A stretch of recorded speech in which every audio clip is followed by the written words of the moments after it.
They say it's always darkest before the dawn. And in the world of motorsports, those words ring especially true. As is tradition, Daytona greets us as we emerge from our winter hibernation. But this year, we awaken 30 years in the past. This time we celebrate a bygone era as drivers take to the unrefined beasts that are the Audi Quattro and Nissan GTP. A new season is about to dawn. The darkness about to fade. The Major Series and Late Apex Apparel proudly bring you the 2018 Classic Daytona 2.4, an endurance race from the ages, for the ages. Coming to you live, iRacing Live, on February 4th, 2018.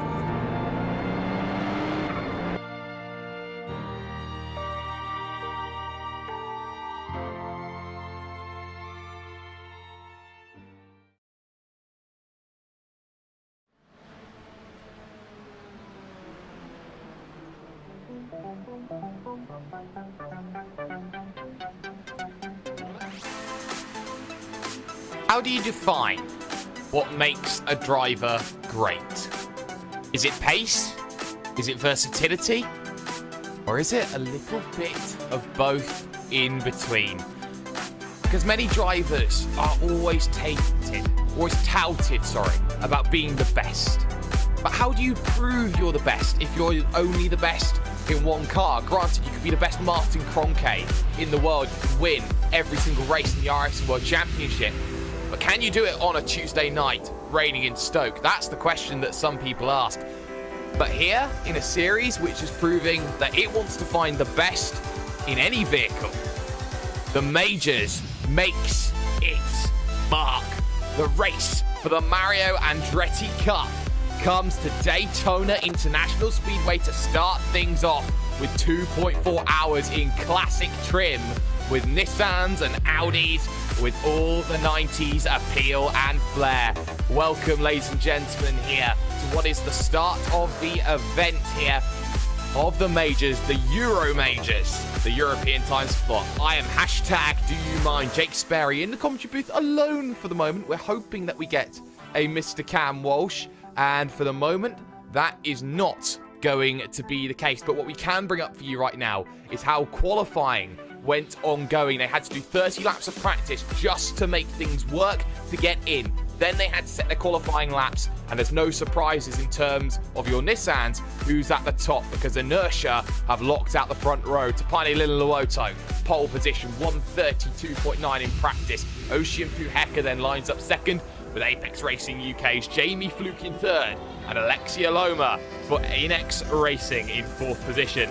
Antti Pajala, Rob Alenzajak, Tim Claysons and Peter Smith round out 8.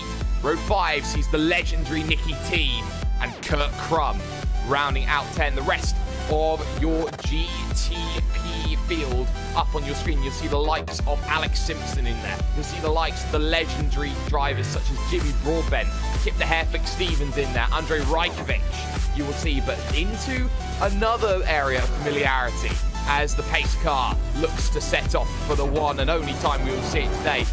Kieradine Buafia, pole position in the Audis. Ove Trengarade in second with Brian Bennett, third Fernando Antoli, fourth with Patrick Fleming.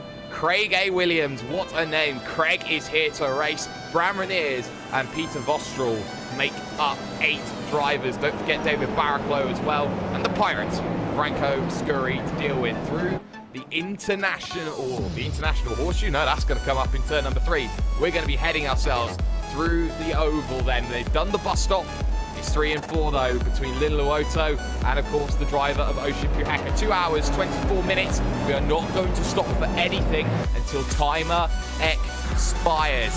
You may have seen already earlier on today the international split for the Majors done with our good friends at V8 Online. And don't forget, after this race, there'll be 2 more Majors races done here this afternoon. You'll have the Atlantic Majors on LSR TV, and of course the traditional home for the Majors, Pacific Majors on the Global Sim Racing channel. Pace car dives off of the tri-oval, and it's going to be straight underneath then the vehicle of Topani Lilawoto, who breaks away. Kuheka side by side with Jamie Fluke, who instantly dives down to the inside to take the position into the notoriously difficult turn number 1, which in sim racing folklore will be famous now for Kai Jansen and Robin Esterson. All clean so far through that opening section. No harm, no foul, no worries at all. Your GTO field, though, looking to make its way through. No real issues right now, as Craig A. Williams has to deal with the likes of Ove Trengarade going very wide, as Kieradine Buafia doing very well. We've seen him a lot on Friday Primetime doing well. One vehicle, though,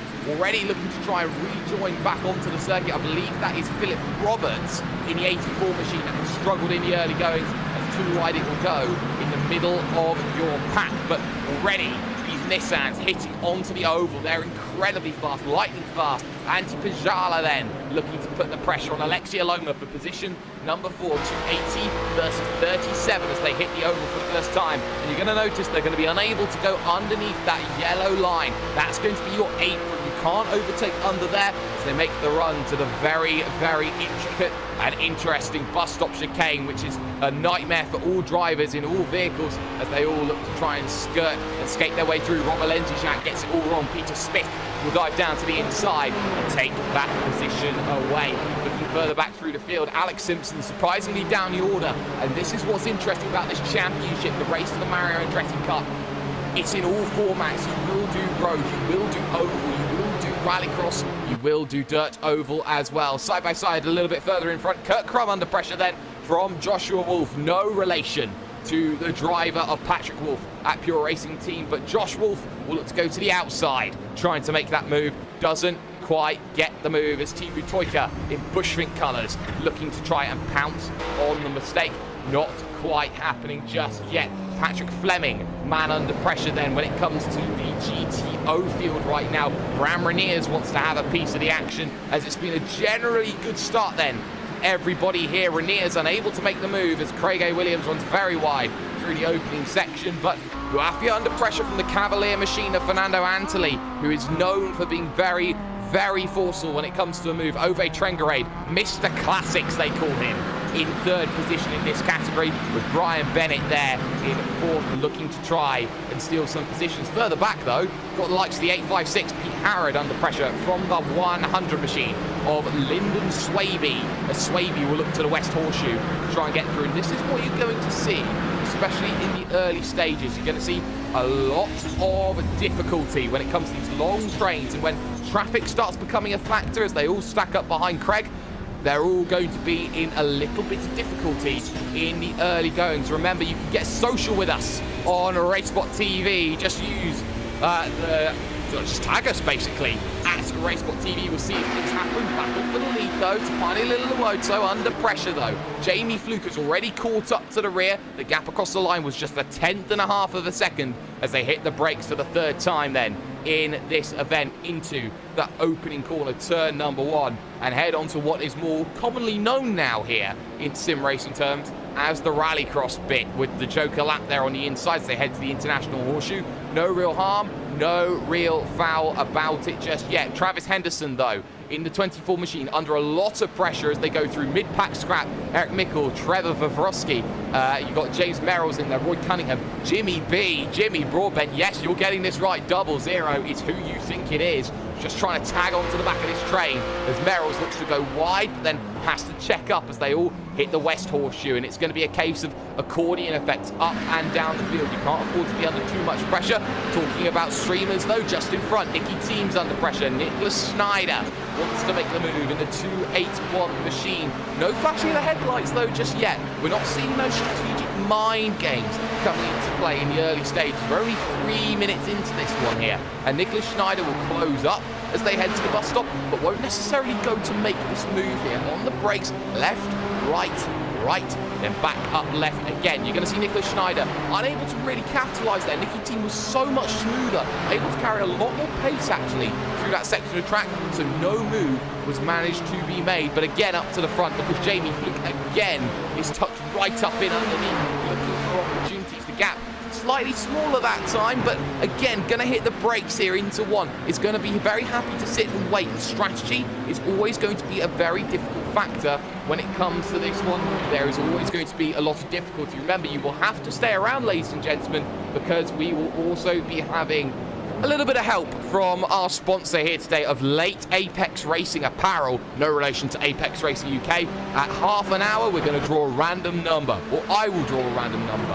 When that number comes up, the driver in that position overall, and this is out of 58 positions that we will have going on today, it's going to mean that one of those drivers is going to receive themselves a lucky prize. They are going to receive themselves a Late Apex Racing shirt. That's always going to be very interesting. Back though, we will go to GTO. Fernando Antoli still in the train with the leading 4 right now. There's a little half look from Brian Bennett in the 71. He's not going to be able to be close enough to try and make this move. Behind that though, David Barraclough and Patrick Fleming going side by side into the International Horseshoe. Barraclough trying to get back onto the power to get away, and he gets a better run coming off of the exit. He'll have the inside for this small little kink taken, and almost flat out. You have to lift a little bit here, as Fleming had to get out of it as Peter Vostrel wanted to have an opportunity. That one wasn't going to work. So Patrick Fleming drops the position to David Barraclough in the Talk Freak Racing machine, doing an incredible job of making the way through. So I think that what we're seeing here is that these GTOs know that they have a job to do. They know that they've got to keep on trucking forward. And these are vehicles that are, in theory, all-wheel drive. So that's going to mean that they are going to be probably one of the most handful vehicles to go through. But if you can hold it, you'll try and hold it as much as you possibly can. Looking back though to your GTP field, Team Utoika looking to chase down Kurt Crum. Just behind him is Marcus Pappenbrock in the 791 machine, trying to get the run off the exit. Doesn't quite get it at the International Horseshoe. So the push is going to have to come along at a later point in time. Nicholas Schneider, by the way, is through on the driver of Nicky Team. Team had no issues about it. Little wiggle from Team there in the 277 machine, as Joshua Wolf now starts to apply the pressure, and Nicky Team will hark back to all of his real-world experience. He'll hope that he doesn't get involved in any contact. He'll ask for Jackie Stewart to go into the steward's office, as he normally would say. But you know just how important this is going to be for all of these drivers. Jamie Fluke, though, he, at the moment, you could consider him to be a Daytona specialist. The roar before the 24 definitely springs into mind. He threw away an opportunity at a race victory by over-fueling the vehicle, and fueling strategy is going to be so crucial here today. We're expecting maybe 30, 31 laps of fuel on a stint for the GTPs, as Jamie Fluke again closes right up to the tail, but decides, I'm not going to make the move. And that's very telling when you look at the draft. Jamie Fluke already, after about 8 minutes worth of action, is already trying to save fuel, already trying to force Tapani Liliuoto to go a little bit longer. But Liliuoto in the inertia machine has a back guard. He has a rear gunner in Ocean Puheka, and if Puheka can start attacking now the driver of Jamie Fluke, then it's going to be all sunshines and rainbows for Tapani Liliuoto, and they're not going to matter how they win.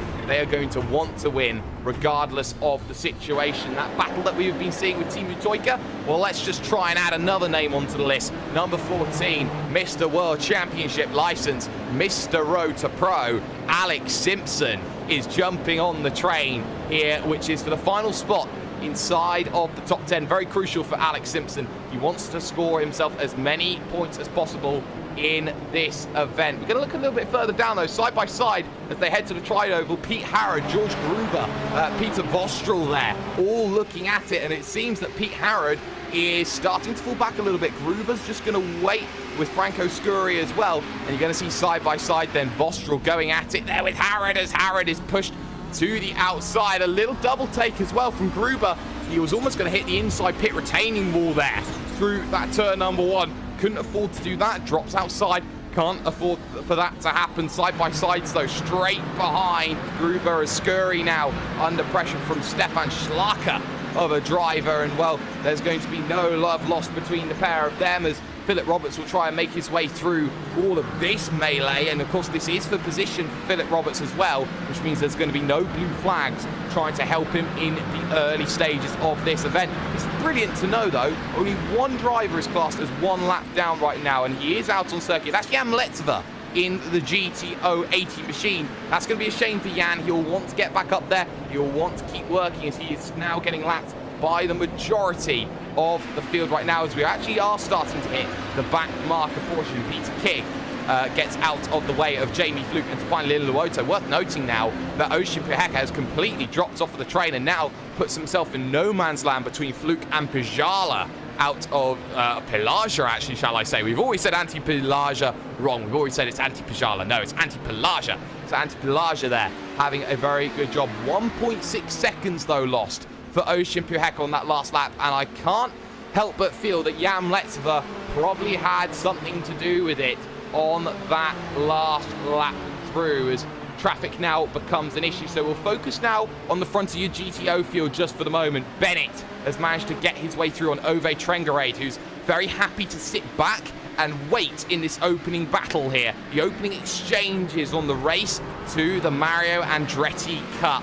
And now Brian Bennett, Fernando Antoli, Keradine Buafia, they all know that they want to break away, and they have done from Bram Reniers and David Barraclough. And the pair of them will work together at Talk Freak to try and get themselves through. Craig A. Williams trying to get in on the action. Patrick Fleming there as well. And you're seeing just how these groups are now starting to just splinter and fracture a little bit. You talk about Chris Santizo in this battle with Stephen Baxter and Marcus Niskanen right now as they head their way to the West Horseshoe. Little bit of traffic in front there of Lyndon Swaby. Not necessarily traffic, but another vehicle that they have to deal with. And this is what you have to be very careful about. Every time you look at a battle, it is going to change ever so slightly. Some vehicle behind may try and decide they want to start lapping, and they have to be very cautious, very careful about that. Little Luoto and Fluke, they're going to want to chase, and if you're someone like Jamie Fluke, you're going to hope that you can just stick onto the rear of the driver of Little Luoto as quickly and as effectively as you can, as Little Luoto gets up onto the high side of the bank, and then James Ewan's the driver that they get through. Next up, David Baker, not David E. Baker of CQR Club, David H. Baker. Big difference. Onto the next section, the back straight, you can call it. Onto the brakes, then they will next come into the bus stop. And they're fortunate on this lap that they haven't caught traffic. It's always a nightmare when you catch traffic, either A, in the infield, or B, in an area where you know you don't want to be catching here. As you look at the likes of Little Luoto, still trying to put the pressure on. P2 though, GTO, Brian Bennett here is looking at Fernando Antoli. Not going to happen right now as Ove Trengarade waits in the wings. We've also got Patrick Fleming through on Barraclough, as Bram Reniers, I think, has run into potentially a few issues there. So whatever's happened to Bram Reniers, he will not be a very happy man with exactly what has gone on with him. In fact, there was contact down at, no, it wasn't even contact, he just completely outbroke himself actually into one, lost the back end on entry, and then that vehicle decided it wanted to grip the other way, and he had to do a full 360, and of course traction control still on. That was never going to be a quick ordeal. It was slow, it was painful. He's now behind Hector Pereira. Not exactly ideal in that situation, but traffic already playing its role here as Stepani Little Luoto wants to break away. Now it's two forms of traffic now. Stefan Walder is now starting to get a little bit involved with this as they have to get around the likes of Frank Oosterhouse. They've already negotiated Jared Morgan as they go through, and it's going to be crucial to note there are different skill sets when it comes to this. Qualifying, yes, they're divided on times, but there are 4 different splits as well. You see the likes of, say, someone like Stefan Little Luoto isn't going to race with someone like Daniel Benefield, who won the opening race of the night. As you can see Fluke just struggling there with that low speed that the Nissan really does have a time with dealing with, as they now head themselves back up onto the trioval to start lap 9 of the event. So this is the one we're going to look at then here. This 58 car field has itself, this battle has itself its difficulty. Little Luoto again under pressure. Jamie Fuchs just going to sit and wait and not do much, but they are too wide in front. Swaby's lost the position to Baxter. Niskanen wants to get in on the action too, as they have to deal with the likes of, say, Walder now trying to get past Stefan Schlacker, as well as they all get a little bit close here, dealing with the traffic here. It's not good, and round their contact there we just see, and I believe that was Stefan Schlacker getting into contact with Walder, so inter-class battling going on, and right in front of your leaders as well. Fortunate that it made its way into the infield. Not ideal at all, as Little Luoto knows that he's got to break away, knows that he's got this opportunity now to try and run for the hills, but he knows that the Apex Racing UK machine behind wants to keep itself into play. We've also seen Ocean Puheka fall massively down the order, back to 14th position right now out on circuit. Not ideal at all. Contact, and round goes Kurt Crum, of all people, dealing with the traffic. That's down at the West Horseshoe in the number 7 machine, and that was not ideal for that number 7. Just looking at what happened, went down to the inside, tried to hit the brakes, got a tap from David Baker. Baker with nowhere to go, and well, there will be no help in terms of that one for David Baker running later down the line. So you look for your chances, you look to push it, and big contact. Round goes Fluke. Round goes Fluke.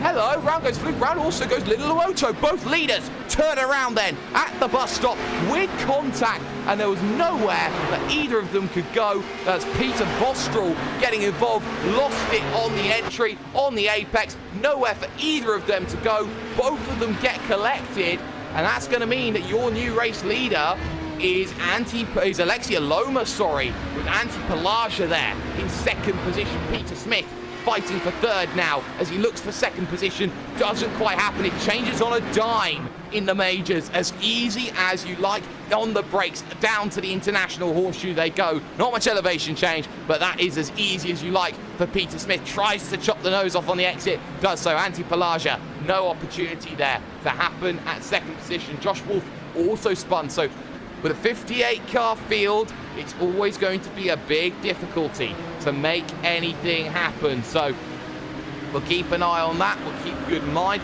We'll keep ourselves very eagle-eyed on exactly what is happening. Barraclough, Williams, Fleming, that's the next battle that they're all going to start catching up on, and they don't want to be catching up on traffic in this stage of the race.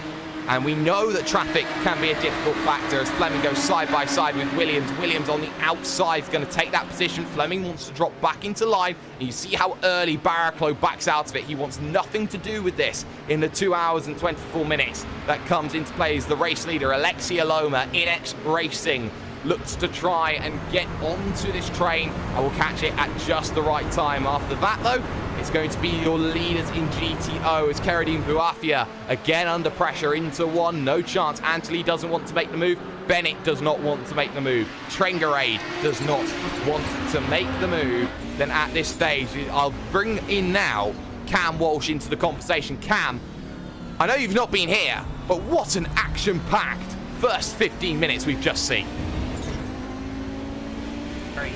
Second off, it looks to me like we've already just kicked off right to a massive start. First thing I saw when we came in was both of our leaders having an incident, so that's never a good thing. But I gotta say right now, it's never a bad day to get these Nissans and these Audis rocking and rolling, especially at a circuit like Daytona. No, it certainly isn't. So you're looking to try and get that opportunity to get going. Alexia Loma under pressure. Peter Smith now wants to get through. The 487, though, has run into issues at turn number 1 out on circuit. That's David Onarzol, then, from the club Iberia. And, well, Onarzol will not be too happy at the fact that he's spun. I haven't managed to catch that one, but a spin is a spin, and it never helps at turn number 1. Good thing, though, about turn number 1, Cam, you've got a lot of runoff area to work with. Yeah, but you got to be careful on the very outside, the very outside tracking. There is actually a very large bump right where the grass meets the pavement. So unless you're, if you're careful, you know where it is, you can avoid it. But in theory, it should be easy enough. Just to get the car straightened around and everything like that, and continue forward. Yeah, that certainly does seem to be the case as well. You're looking at drivers who have made gains. Timu Toika is the man on the move. Bushfink colours, and he's up 10 positions then at the start of this event. Other drivers who've been making moves. Nicky Team is +4. Peter Smith is +6 right now. Alexia Loma, your leader, +3 as he's put under pressure by the 859 machine. Talk about big losers as well. Jamie Fluke's down to 6th position here in a chase and looking to try and not have any way forward because he is now down on pit road and essentially with one fast repair, all but out of things, Cam. Yeah, and Linuel Lodo as well. I don't know what damage he had going into it, but either way, he is out and away. He's out actually at 22nd position. So I think the thing for me that's important is it looks to me like he's maybe 53 seconds off the front nose cone of Alexia Loma. And, well, there is plenty of time for him to start working his way back. And there's a lot of issues then in the rear of the field. Dawson Brock, Roy Cunningham having little moments as traffic, the likes of Andreas Silsans running off the circuit then at the International Horseshoe. And this is the issue that we're seeing here. GTOs, they are incredibly good at being very, very difficult in the corners, Cam. Would you say that's down to the fact that the GTOs have very good traction out of the slow speed corners? Well, it's an all-wheel drive Audi Quattro system, so it should be giving you tons of grip, especially here as I'm watching right now. There's a whole grouping of Audis. There's the 991, the 510, and the number 8 as a poor Nissan of Trevor Varvolsky has to find his way through. But yeah, you should be able to have very good punch. And the thing to remember is these Nissan GTPs, no computers or anything like that, so no traction control, no assistance. So you've got a four-wheel drive system with somewhat less horsepower in the Audi, and then you've got a massive turbo, probably the size of at least some small countries, to try to push the Nissan. So actually, in some instances, the Audi can be faster in the corner exit. And when you talk about Audis, when you talk actually about classic racing in general, is there no more synonymous name than the 849 machine of Ove Trengarade, Cam? Let's see, Trengarade. I'm going to have to find him, but let's see if I can actually... What's the number? 849. 849. I've noticed a lot of people have 3 numbers okay. Oh, he's only wearing only turquoise. But yeah, I think I think it's straight for me to say that Trengarade is probably one of the faster Audi drivers that I'm at least familiar with. I have to be completely honest, however, I'm not necessarily familiar with Boafia. I don't think I've ever even really heard them before, so I think it's interesting to me to see how many Audi drivers we have. In the traditional series that I race, the iRacing official series, most of these drivers I can say I either don't get a chance to see or perhaps haven't necessarily heard of, which is an outstanding thing to watch them all be racing here at Daytona. Exactly. And of course, Cam, when you talk about this series, when you talk about the heritage that it's had as its general impetus as Pacific Majors, when you see that this series now has decided it wants 4 broadcasts, it's got participation, almost 2 splits and everything, as Ocean Puheka now and Josh Wolf go at it for 8th and 9th position out on circuit. When you see just how much of a joining together this community has now gotten behind it, and you're racing all forms of racing, not just road, you're doing oval, you're doing dirt, you're doing Formula 1, you're doing every vehicle pretty much under the sun, including rallycross. Just how difficult is it to get to the Mario Andretti Cup? I think for me, it is one of the, probably set up as one of the most difficult tests of any sort of driver skill set you could possibly imagine. And I really like that. You're going to have to find yourself friends in basically every single community, as I did notice that Joshua Wolf has elected to park his Nissan in a tire barrier.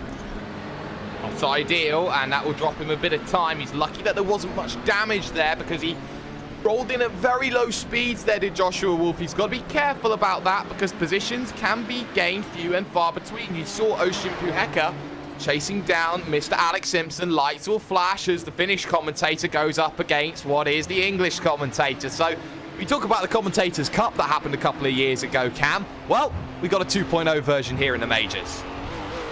Well, we're not in it, unfortunately, but yes. Yeah, I know, but that's all right. We tried to have another one. We didn't even get to have that. So at least we can have these commentators out here as well. I could, for one, I'm always a big fan of when we can stretch the legs here.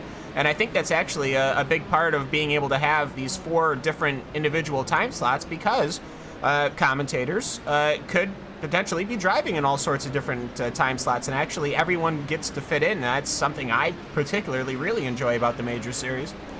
Antti Pelagia has made a mistake coming out onto the oval. He's dropped one position to the legendary Nicky Team, so he drops back then to position number 5. Nicky Team is on a move. Well, I have to say, it has been a quiet race from him, but it's one that's got him up into 4th position. Only 3 seconds right now, Cam, behind Teemu Toika. Yeah, and there's plenty of time in this race to capture that. And actually, right behind Nicky is Antti Pelagia, excuse me. So the 277, well, it's not that far back, and I will have to say probably between the pit stops, everything like that, that he has got plenty of time to get this thing underway. I'm impressed at the speed of Nicky already in that 277. You get some practice and get some running going, and it seems to me like he's very comfortable in the car. It is not easy to be fast in this machine, Jake, as I'm sure you're familiar with. So to be able to get this thing rocking and rolling is certainly, at least in my opinion, impressive. Yeah, we've got a slow car on track there. That's Stefan Schlacker. He's struggling with a slowdown penalty. That was done at the small little kink left, and people say it's not a corner, but in these machines, Cam, that small kink left heading to the West Horseshoe, that is most certainly a corner, and Schlacker's lost a position to Cody Wyram, completely off the train of Scurry in the Pro Drive shop machine, and Diego Jimenez as well, and now under pressure from Hector Pereira. Yeah, and I'm looking for... I was watching that kink there. I was hoping that a giant pack was going to work out all right there. But yeah, the kink can be certainly trouble as Eric Mickey comes around on the outside of Hector. It can certainly, especially for these Audis, you're barreling at a very high rate of speed. For all things considered, for what the Audi is capable of doing, they'll decide to go side by side. As almost like one of those victory formations across the start-finish line. It's interesting to see how the draft hits these cars as they go past into one. And that's Lyndon Swaby that's been turned around then at turn number 1 in the GTO machine. He was in a nice little scrap there with Stephen Baxter, a driver that I know very well. And, well, in the Boost Ted machine, well, he's turned Lyndon Swaby around, and, well, the two of them both having what is known as touring car experience on iRacing, Cam. That one was a little bit of elbows out. Yeah, I mean, well, to be fair, these Audis run, basically, the old GTO series was very similar, I would have to say, to basically a touring car series in essence of how they drove. These guys were very rough and tumble, very aggressive, so they should be comfortable in these cars as Jimmy Broadbent looks to get around Stefan Baxter, the now solo running Stefan Baxter, and I have a feeling perhaps in due time that might come back to get him at some point if the other car can catch up to him. Well, that will be something to keep in mind. Of course, we're only a couple of minutes away from the special half-hour point, and Cam, you don't know about the special half-hour point. We're giving away a t-shirt. Ooh, we don't get to do fun stuff like that, so that's going to be interesting. It is. Unfortunately, it's not for the fans watching, the millions and millions, as The Rock would say. We're giving it to one of the drivers. What I will do is I will draw a random number, and at the half-an-hour point, that random number is going to be the one that gets a shirt from Late Apex Racing Designs. Now that, I think, is pretty cool. And it is a pretty good-looking t-shirt, if I can say so myself. And, well, that's really interesting. I was kind of wondering how we were just going to try to throw a t-shirt into the YouTube comments, but no, this is a far better system. Oh, yes. Kurt Crum, the number 7 machine, had a spin earlier on. Treva Vavrovsky, though, wants to get in on the action in the 10. Not close enough, as we are seeing Crum starting to pull back to Josh Wolf in the 48 machine. Of course, no relation to Patrick Wolf of Pure Racing Team. But again, at the front, you're leading to Alexia Loma and Peter Smith. And nobody thought that these two, especially at half an hour, would be up there. And Cam, it's worth talking strategy when it comes to the GTP, because from what I saw earlier on, and I'm no expert when it comes to these machines, Camel GT is not my slice of pie. But we're looking at maybe, 31 laps on a tank? It should be about, I would have to say, maybe 45 minutes, maybe a little less, maybe 40 minutes. I'm not sure how that'll translate into lap time. We're already at 28 minutes and we're on lap 118. lap 18. So for me, we probably will end up mooring about 45 to 50 minutes. I definitely will not be able to make the hour for sure, which is actually kind of an interesting parallel to today's world. It doesn't seem that with any changes, with any engine, anything like that, our prototypes have really made it any further down the road as far as fuel consumption goes. And that's very, very interesting, because you always think that you can go a little bit further. Vehicle slow, Nicky team slow. Down, heading towards the oval, and that's cones. That's a cone. That's very interesting. So he was heading on to the next section of the track. That's the engine going for Nicky team. Big engine going. Heavy on the downshift there, Cam. It's not often you say Nicky team blew his engine up. No, and he had already downshifted once. Which to me, it's rather surprising. These things are normally pretty aggressive, and wonder if maybe we could get a listen actually we won't be able to, but either way, yeah, he downshifts once, he downshifts twice, so I was surprised he got to the second gear shift before the ghost let go on that Nissan. But yeah, very interesting. You don't normally see an engine pop in these things. No, you don't, and that's something just to keep in mind. And would you say, well, I'll get to my point in just a moment, we've hit half an hour, ladies and gentlemen, so that means I'm going to draw a lucky number. So we're going to scrap everything for just a couple of moments. I'm going to get a lucky number. So the true random number generator between 1 and 58. I will generate a number. I have the number 43 crop up on my screen. And right now, I have in position 43, James Ewans, who is, ironically, number 43 vehicle. Sometimes your number is just your number, Cam. Double, that's a double right there. That's how you do it. So either way, yeah, James Ewans, he's going to be a proud new owner of a fancy t-shirt. Can say that's been more than what anything's Hugo's given to me. But either way, no, I can't say that. I wouldn't be talking to you if we didn't have that. But either way, yeah, congratulations to that number 43 machine. Obviously, perhaps not having the best of days, sitting way back in that 43rd position, but hey, get a t-shirt. Get a very good t-shirt. We've seen a change, though, at the front of the field in terms of your GTO category. Fernando Antoli of Cavalier Sim Racing has broken away from Kieradine Bouafia by a considerable margin. In fact, no, I'll scratch that. Bouafia has had a shocking lap because he is now miles behind the pack that he was originally with there, Cam. That's had to have happened on this lap. Yeah, and there's a car that is off and very significantly damaged, the 445 car of Cody Wyman. As Wyman is off and damaged. There's black smoke coming out of the rear of that Audi. It is not a healthy car, and yeah, that thing is going to be done. Wyman? Because man. He's crash man.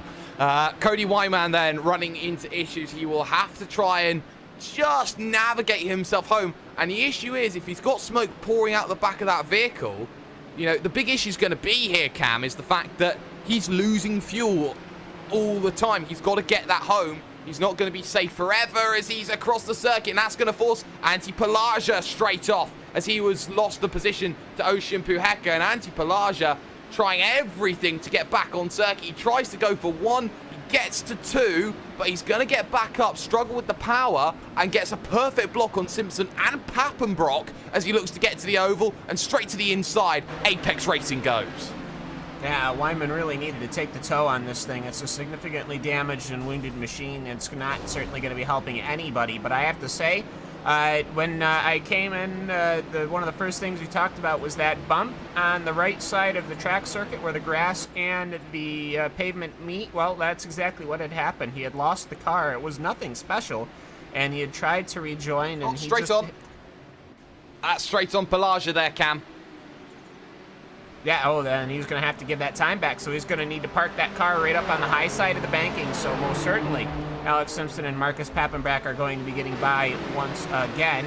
He's obviously not going to be happy with himself. It's so easy to do once you just skip your braking point there, and he'll actually come right on into pit road. Perhaps he had bumped something.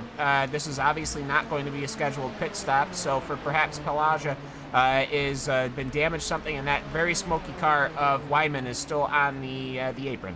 And suddenly, Peter Smith drops 8 seconds on that last lap. So Peter Smith has run into issues too. There was a lot of traffic. He was down actually on the oval, slow, spun, coming out of the bus stop. Just catches the curb goes completely broadside across the circuit. He's so fortunate, Cam, that nobody's collected him. Yeah, and it's certainly an important thing here to say that these drivers, while there's certainly some that are getting some damage, certainly some that are having incidents, they are quite capable, and sometimes you just manage to get lucky. Sometimes you do get lucky indeed. What we're going to do, though, ladies and gentlemen, is we're going to step aside for just one moment here on RaceSpotTV. When we come back, more coverage here of the first round of the European split of the majors. iRacing Live, and here we go. This, an ad break. Just like a movie, just like a storybook, we are the future, we're the ones they won't overlook.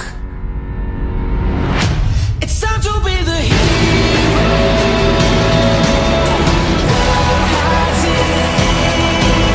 Like you've never seen, like you've never seen. Looking for a hero.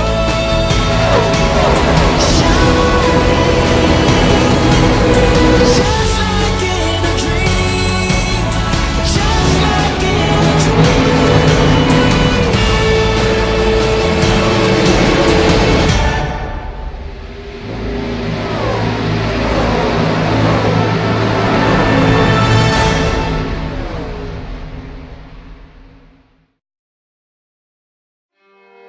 They say it's always darkest before the dawn. And in the world of motorsports, those words ring especially true. As is tradition, Daytona greets us as we emerge from our winter hibernation. But this year, we awaken 30 years in the past. This time we celebrate a bygone era as drivers take to the unrefined beasts that are the Audi Quattro and Nissan GTP. A new season is about to dawn. The darkness about to fade. The Major Series and Late Apex Apparel proudly bring you the 2018 Classic Daytona 2.4, an endurance race from the ages, for the ages. Coming to you live, iRacing Live, on February 4th, 2018.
While the cameras were off, we broke the internet because team's back on circuit. The one fast repair they have in this series comes into play. And not only did that happen, but he passed Jimmy Broadbent on circuit, which means the internet is officially broken in sim racing terms. Battle going on though for position number 3 though in your GTO category. We'll keep an eye on this one. Ove Trengaray against Brian Bennett. And Bennett is the man who is going backwards. It's as if he's got an anchor or a ball and chain just tied up against him on his rear right tyre, because it just seems that he has made a few uncharacteristic mistakes, Cam, over this last lap. Yeah, and well, typically bad laps come as an entirety. If you just don't manage to get away with one little thing here, and I don't really know why. It's not like these cars are any different, really, than any other racing machine. But for me, it just seems it's more of a driver thing. You start making one mistake, you make two mistakes. The Audis are right on the cutting edge, and the Nissans even more so with that very deadly turbo. So you just start accumulating one mistake, two mistake, and then it just kind of spends the whole lap, and then you're kind of just hoping you make it past start-finish line again. You get one mistake, you get two mistake, you get a red mistake, and then you get a blue mistake. Battle going on. David Barraclough, though, has just lost the position to Patrick Fleming. This one, 4th position in your GTO field. This one's come down for about position 6, position 7. Not ideal in the slightest at this stage. The gap, though, for position 2 out on circuit, though, between Teemu Toika and Peter Smith, well, that one's back down to just 0.4 of a second here, Cam. We've been keeping our eye on this because Peter Smith had an almighty mistake, dropped himself back. The tyres won't be too happy, but we're about to start hitting the pit stop window in the next couple of laps, and that's going to mean that the strategy card has to be thrown into the circle. Yeah, absolutely, and of course these machines, you want to talk about classic pit stops, well, you're going to see them.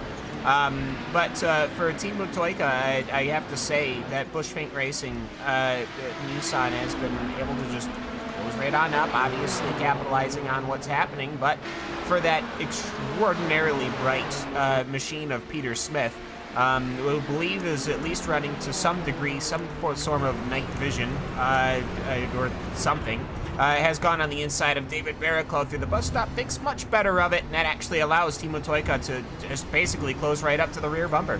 So much for that night vision. Then David Barraclough didn't see him through the bus stop, as you're going to see the driver of Peter Smith now dive and weave as he tried to get past Patrick Fleming.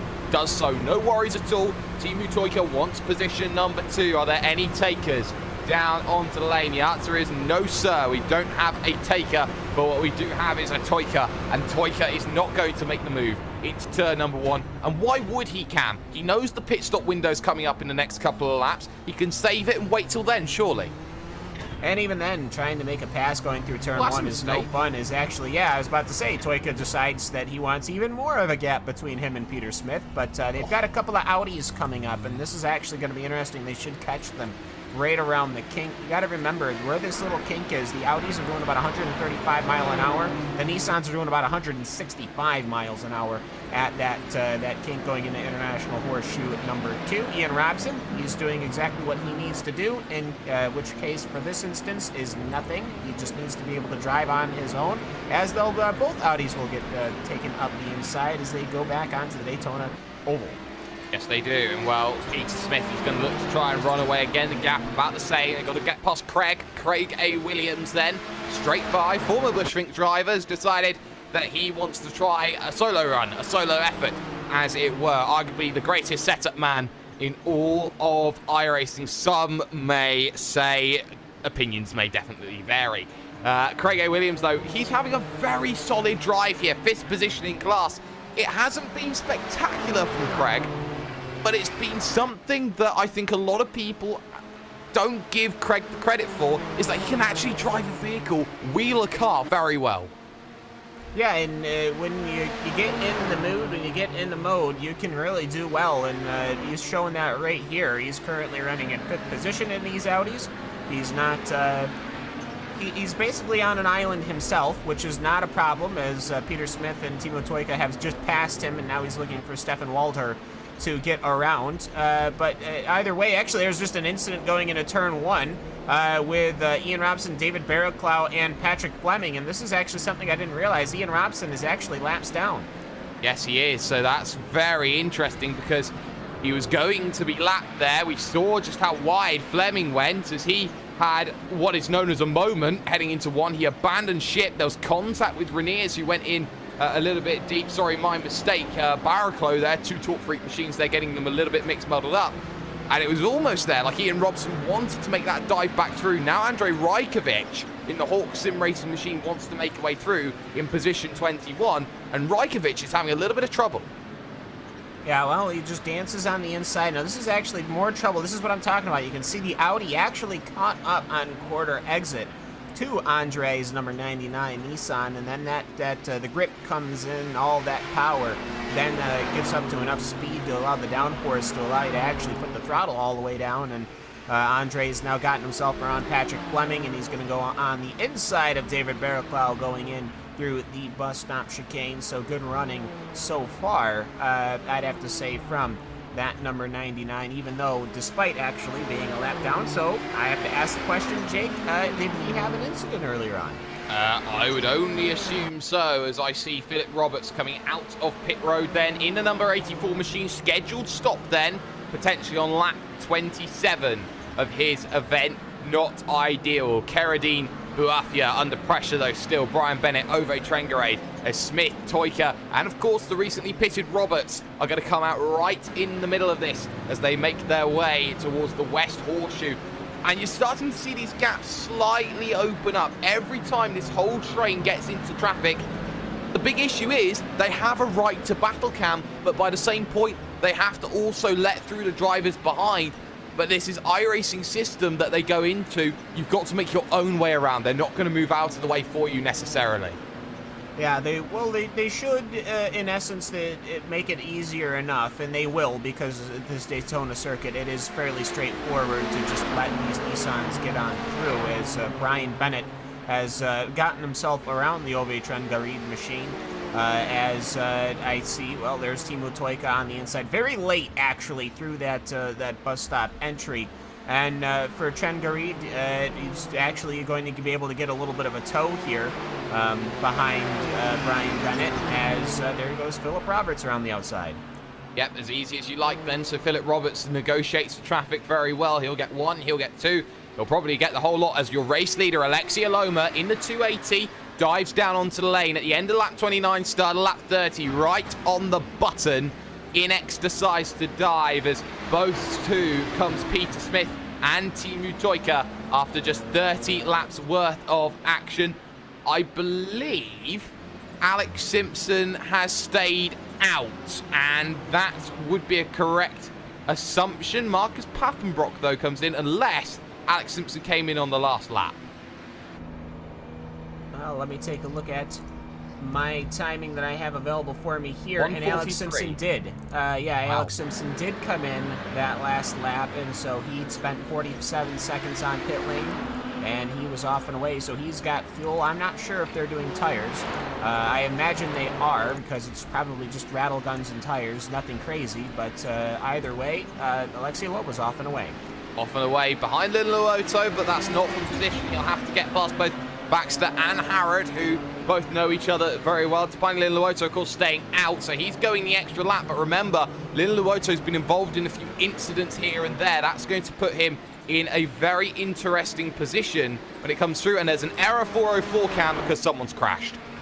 Peter Vostrel, he has crashed. And actually, this is involving another car. This is involving Lyndon Swaby.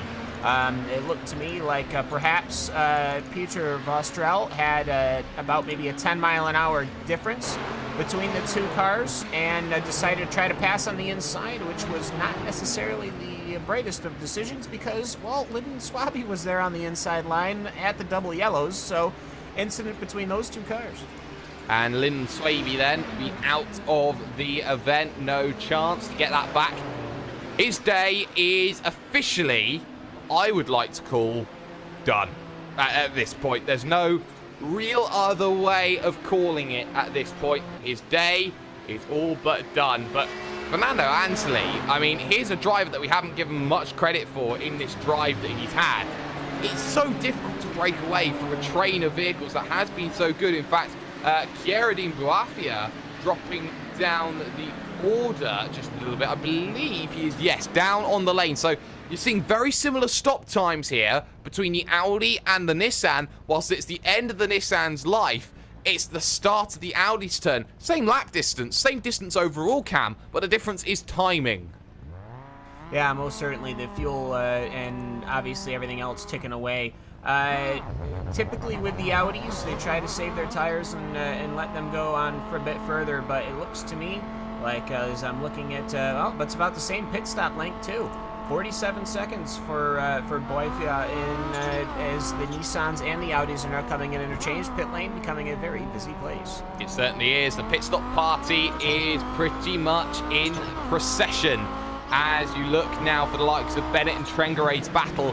With Boifia out of that, though, that puts them in an interesting situation. They don't have draft anymore if your name's Brian Bennett. You have to go out there and chase on your raw pace as Ove Trengareid wants to try and go to the outside then. Off of the banking, heading through 3 and 4. Any takers? Thought about it maybe. Did the driver Brian Bennett. That wasn't going to work as pushed a little bit up high side there was Trengareid, who didn't want to make the move, as out comes Ian Robson. Out also comes the likes of Peter Vostrel, once again, as Andrei Rajkovic wants to get through, as he knows he's got James Merrills just behind. Yeah, Rajkovic, he's got to sort of cycle these cars away. He's got Trengareid, he's going to be coming all the way across here, and actually Trengareid is going to go right to the inside of Brian Bennett, so he's going to go side by side, so these Nissans are completely trapped right now in the kink, despite being able to go 30 mile an hour faster. James Merrills is going to have to cover, and this is a battle for position, so Andre has also got to try to cycle through and keep that car behind, and actually the rear end of Brian Bennett will kick out. And that will allow James Merrills to attack the outside. 2 instances of doing a Verstappen, which is taking advantage of the lap traffic situation there. You saw that Bennett was not the most comfortable with the traffic behind. That left everything in play. And actually, that's Ove Trengareid really struggling coming out of that section of track. And that's going to mean that he is really going to run into issues. And that was really weird. He just got up onto the oval and he just stayed there a little bit there, Cam. Yeah, perhaps he had to get off the throttle or something, or missed a gear shift. That could very well be, as the pit lane is now all the Audis. You got Baxter, Santiso, Craig Williams is there. Then you've got Hormelia. You've got Jimmy Broadbent as well. Philip Roberts, Renier Scurry, Harad. So pit lane's still very busy this time for mostly the Audis, and I think it's important to note Jimmy Broadbent, him coming in so late. I imagine that there is going to be a little bit of fuel saving here, rather than just try to do 2 or 3 full stints, as Broadbent should be coming out right in traffic.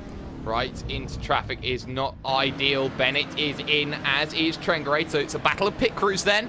When it comes to the pair of them, it'll be a long stop, 45 seconds we're looking at. Tyres, I do expect maybe to have a little bit of a change. The question becomes also, will Linuluoto next dive down to lane a 951 machine? By the looks of things, may just be here, Cam, on an alternative strategy. There was talk of splash and dashes at the end of the event on the international split. I reckon here Linuluoto's taken a short fill stop early to try and get the chance later on in the event. Well, we also have to remember, I'm pretty confident after that incident that he might have come down pit road to get that the faster pair after that incident, because I still don't see any damage at all on this this Nissan here, which I do have to say I did just notice on the side of that machine, the Inertia, I'm presuming that what that says. Inertia. Inertia. Oh, okay. It's just a really, really classic font. It does say insert RaceSpot.TV sticker in this slot. So very good instructions, I noticed, as that's the car 951 of Tapani Lineoloto. Yeah, either way, it seems to me like he probably came on down pit road after that incident. This is just before I joined in, and probably got his service right then and there. Now, this is the question here, Cam. Will Tapani Lineoloto's vehicle be quicker, even though his RaceSpotTV sticker is a proxy? It does. Well, it's yellow and black, and it also says RaceSpotTV. So I mean, I didn't think that we had a full standard operating procedure for RaceSpot stickers, but I mean, perhaps. Perhaps is the question. Well, there was a 34-4 from Alexia Loma, who had to deal with Ian Robson not being too faithful on the middle of the circuit through the S's section towards the International Horseshoe. 34.2 from Lin Luoto, so he extended the gap ever so slightly when it came through. Battle though, Niskanen versus Diego Jimenez. Now this is an interesting one here, 5'10", looking against the 790, because Niskanen just going backwards a little bit right now. Started off in position 41.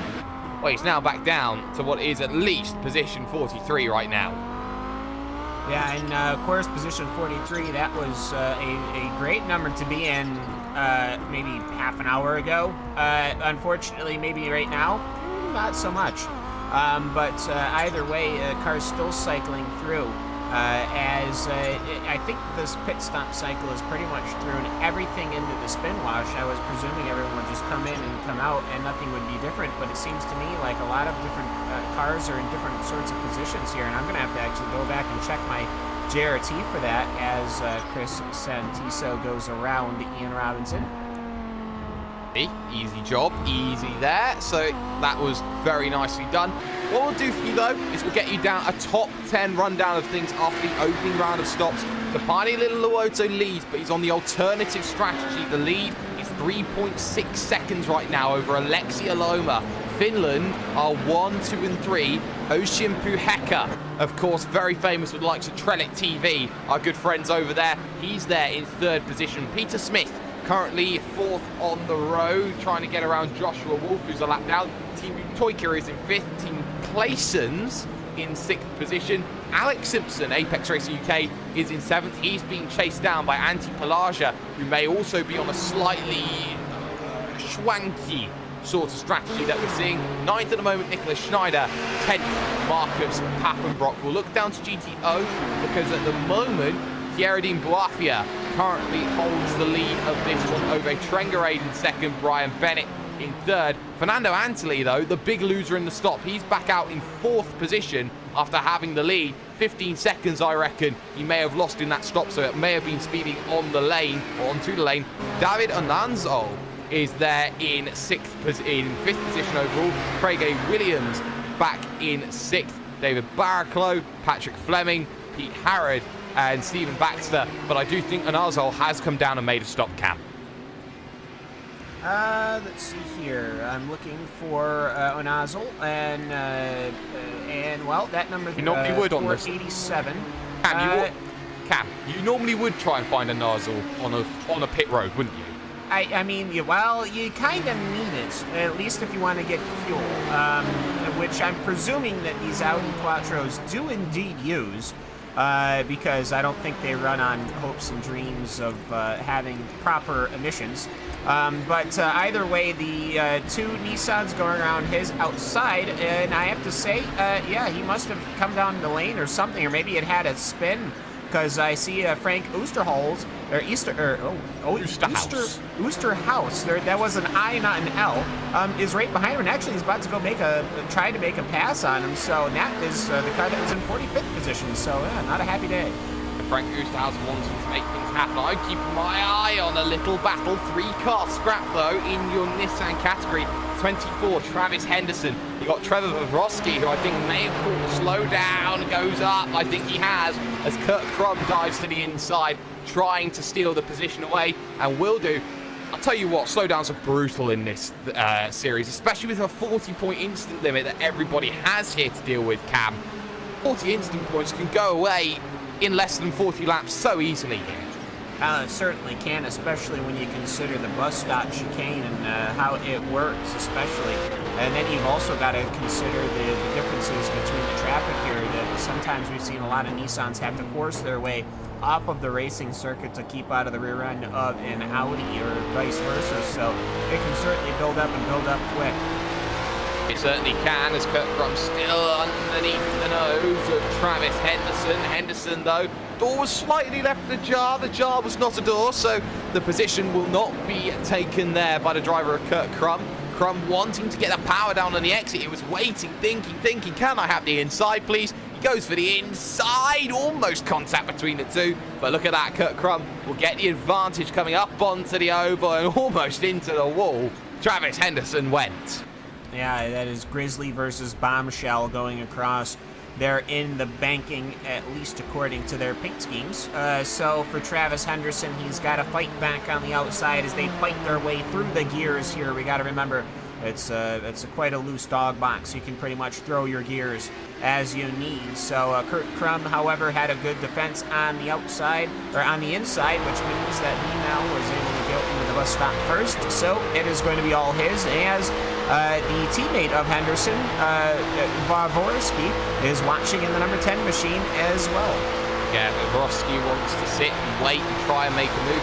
Just a little bit further in front, you've got Antti Palaja against Alex Simpson. So Palaja wants to put himself in a situation where he's getting that position. They got same category traffic though, and arguably, Cam, same category traffic is the worst kind of traffic. Well, it certainly can be, but however, I will say, when you get in with traffic that is of your own kin, that they typically are actually a little bit more sympathetic to the cause, because they understand that while they're certainly racing their own races, actually Kurt Krum gets pushed very wide. That's what I was talking about with the 1X incidences, Bremboneers. The Audi needs every millimeter to make that kink at speed, so he certainly needed that, and Kurt Krum, they somehow managed to do it without touching, but impressive nonetheless. Yeah, very impressive that they managed to get through without any form of contact at all, as the racing does continue then. Under the lights we are, as the gap between Aloma and Lin Luoto has come down over that last lap. Lin Luoto stuck in traffic, so the gap back down to 3.2 seconds for Aloma, who tries to diamond off the corner. Maybe a little bit too much there in that situation. He has to be careful about that, as there's two vehicles in front. One is the Y-Man, who got involved in it earlier on. The other one is Jan Letzeva, so two vehicles multiple laps down. As far as vehicles completely out of the event go, well, we've only had 3, Cam. One of them, very surprising today, Jamie Fluke. Yeah, incident caught him out, and he was unable to really continue even with that quick repair. So unfortunate for him. And, well, you know, you show up, you want to have a good day. Unfortunately, not in essence, especially here at the European split of the Majors Series. But either way, it looks to me like this is probably, in my opinion, one of the hot splits, simply due to the fact that we do have so many European racers. So you really want to bring your best, and you really want to show your as strong a performance as you can. Unfortunately, not going to be able to do that today. Unable to make that happen. He couldn't quite get his game on, so he wants to try and find a different opportunity. Keeping my eye, though, still on the 311 of Patrick Fleming, because he still has Barraclough just in front, but there's a bit of traffic in front. Playing as rear gunner, George Gruber is, of course, Torque Freak colours too, as now Timu Toika wants to make the charge around the outside of all of them into one. Will get that opportunity, but for someone like Fleming, he's not only got to get around a vehicle, he's got to get around another vehicle not on the same lap, wanting to help the vehicle in front. Keep an eye on Alexi Aloma, though. That gap's come down again. It's now 2.1 seconds. Aloma's charging. Yeah, the Torque Freak racing machines, I don't think George Gruber's going to throw a block or anything like that, but I will say, yeah, Alexi Aloma has been able to really close the gap here. They have Andre Rajovic in between the machines of Tapani Linuoloto and Alexi Aloma, and actually Alexi Aloma's last lap time, a 1:34.6. Tapani Linuoloto, a 1:35.7, so times are coming down. They certainly are on Alexi Aloma.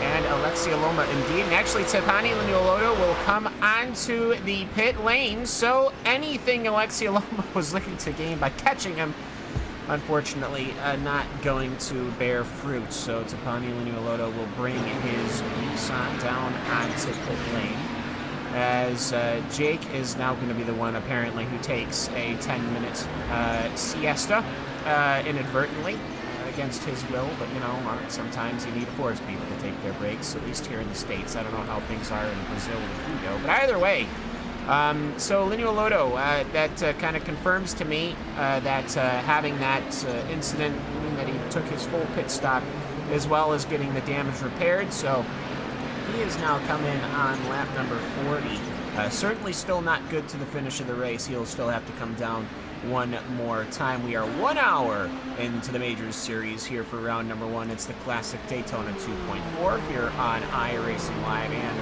RaceSpotTV. Looking up the field once again to this Audi battle, the 311 and the 481 here, as it is Patrick Fleming versus David Barraclough. George Gruber has actually managed to pass them both, which was something I certainly was not expecting to say, seeing as that car is laps down. So it's been an interesting development, I'd have to say. But I really wish that Hugo could grab his microphone and he could help commentate, but no, it's not going to happen. So either way, fair wishes aside, the battle between Fleming and Barraclough has, in some essences, been settled. Patrick Fleming has worked his Audi around David Barraclough, so we'll call that a day. And then you've got a train of Nissans, Cordell Cologne, the number 50 machine, and Nicky Team, that 277.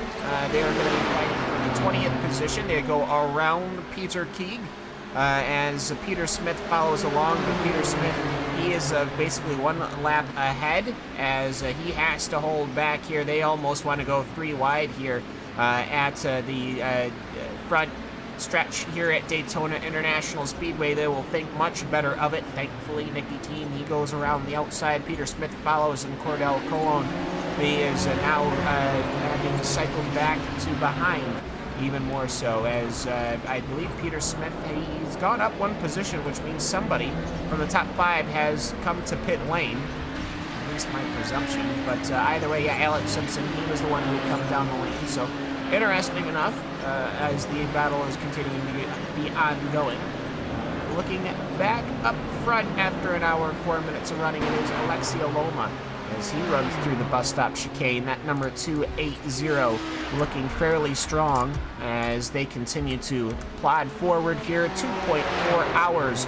2 hours and 24 minutes, because 0.4 of an hour is 24 minutes. So nice how it works out that way.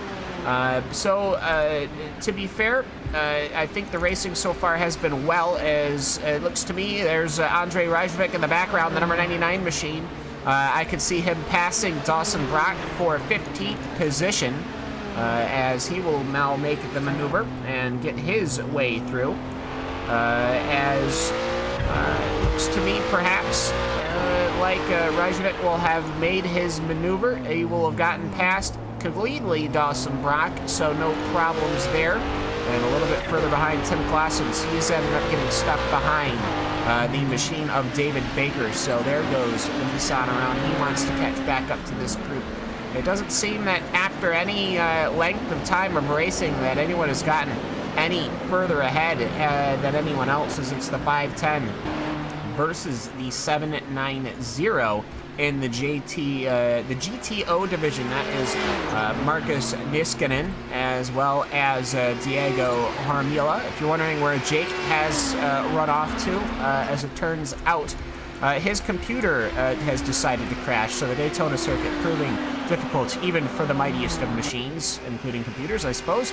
Marcus Niskanen is trying to get the overspeed. He would have it if he wanted it. I don't think he really wants to close in, though, however. They work their way through corner number 1 right now. Just a little bit up the road is actually Chris Santiso, who is carrying some front-end damage. That's new. I don't remember seeing that on the 426. So, that Delta iRacing team Audi is going to perhaps be caught up fairly soon. It was a 147.6 that last lap for Chris Santiso. So Diego Harmila and Marcus Niskanen will be looking to move on. And here comes the tic-tac machine. It's Martin Krejgrik. That is the number 74 Nissan. One, of course, the legendary paint schemes of the classic days, as they work their way now back onto the racing oval. I'm surprised that Niskanen was not able to catch up at all on Diego Harmila. And actually, Chris Santiso as well has pulled away. So interesting to see just how these 3 drivers are working their way through.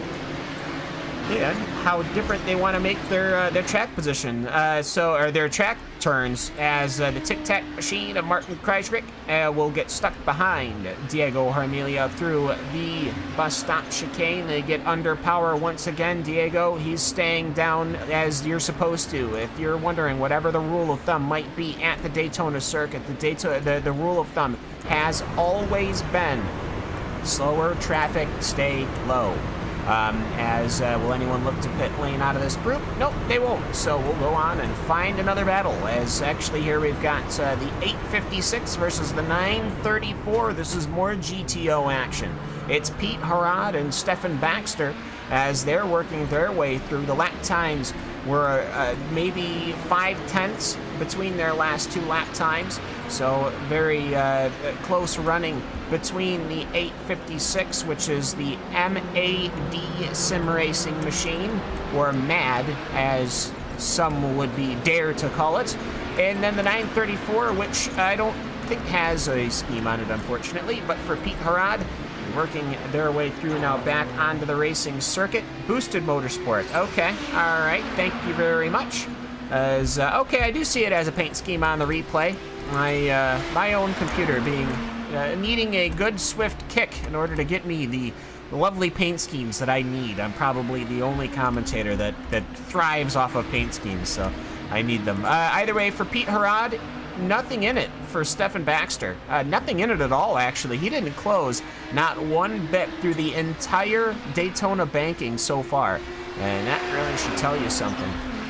But either way, see if we can look to the perhaps pit road. Nobody's on it. There is a great battle going on in GTP. It's Travis Henderson and Stefan Walder. It's the 24 machine and the number 3 machine as they cycle through the International Horseshoe now. As this is for position number 20. You can hear how low the revs are as they work on the exit of the International Horseshoe 1. And that is just because of how massive the engine is and how massive the turbo is. Especially this car, which is a ground effects machine, needs that downforce to suck itself down to the racing pavement. And Stefan Walder, he is currently trying to perhaps see where he can move. There's one car way off. That's Cody Wyman, the 445. He'll get back on the racing circuit and allow us to continue to watch our battle here. And Nicholas Schneider is actually going to be having an issue. He was the number 8 machine. He now has massive right side issues. That's all new. Perhaps that was an incident with Wyman, or something to that effect, because Nicholas Schneider's machine is now significantly impaired and very, very slow. I'll actually see if we can look back through that, but we'll continue along with this battle in the Nissans between Travis Henderson and Stefan Walder. And yes, that is exactly what has happened. There was the incident. It looked like Cody Wyman just got a little late on the brakes and absolutely pummeled the 8 machine, or the number 281 machine of Nicholas Schneider, and actually Tipani, who was fighting with Tipani Lignoloto.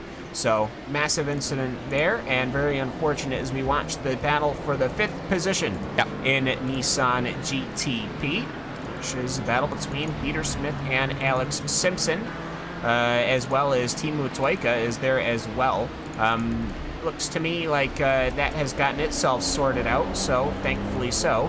As Jake is sitting back in the booth after getting catapulted out into, I would presume, the stratosphere. So, yeah. Jake, hello.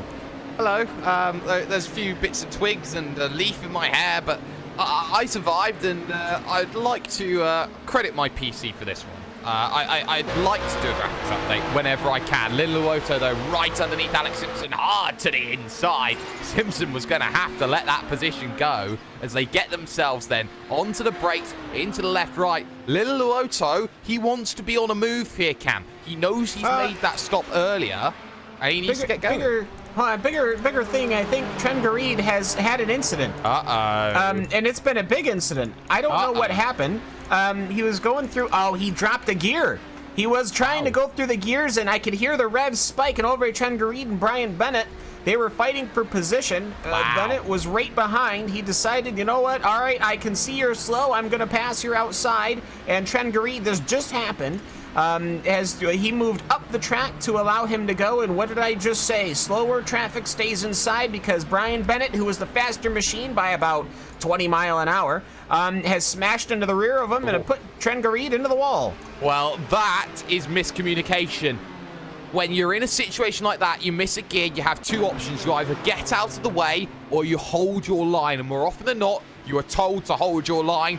I have to say, Ove Trengareed did not make that easy for the driver of Brian Bennett. He had to make a choice. The choice he had to make, though, was a little bit too late because once Trengareed had committed, Brian Bennett had already committed to that move, and that was the big issue that Brian Bennett had at that one. It just means that Keradine Buafia, who has been so synonymous with the likes of, say, Friday Night Primetime, we've seen him from time to time, he's now put himself in a situation where he has the lead. Not only does he have the lead, he has the lead by an entire bus stop, Cam. Yeah, and he's going to be comfortable sitting up there as I believe, and this is just my eyesight, it does say dodge on it. I don't know what he's trying to dodge, but perhaps he was... Yeah, outside of, he's trying to dodge the competition because now, well, he's done it. He's gotten so far ahead, he doesn't have to worry about it anymore. So, I will say he's even ahead of Tim Claessens, who is just a recently, I believe, retired Nissan GTP, as Tim Claessens is now cycling through. But I think this is rather pretty significant. Brian Bennett, he has got that damage right now as I see a smattering of cones inject into the stratosphere, much like Jake's computer did just some time ago. But it's interesting to me to watch these leaders now be carrying damage until their next pit stop. And that's going to be crucial because the one fast repair, the question becomes, do you want to use the time up taking that fast repair or do you not? Because the question becomes, does that affect me too much in this race? I'd say at this point in time, no, it's not affecting here the driver of Brian Bennett. That's something to keep in mind. We've also seen Ocean Puheka dive down onto lane. He's now 5 seconds behind Antti Pelagia. In fact, that's a lie. Pelagia is also down on pit road at this point. He gets himself out. He gets himself away. Antti Pelagia then gets himself on the go. Lap 47, an hour and 16 minutes, you could even say, through this event. And Antti Pelagia out and away and in clean air. Very crucial in terms of his battle that he's having with the likes of Alex Simpson here, Cam. Yeah, and Alex, he's managed to get on by Brian Bennett just in time, as so now it is just an Audi, and then your Nissan, so that's how it should be. But for Alex Simpson, he's probably going to want to catch right on up to Tapani Linuoloto. This was going to be, of course, a battle with one more machine in between the two. That was up until their incident. I can't seem to jog my memory with their name, unfortunately, but one of these machines had an incident. They were in 8th position, and they were right behind Tapani Linuoloto. It's interesting to me because now they're all in 4th position, which tells me we probably have pit stops ongoing, at least in some shape or form.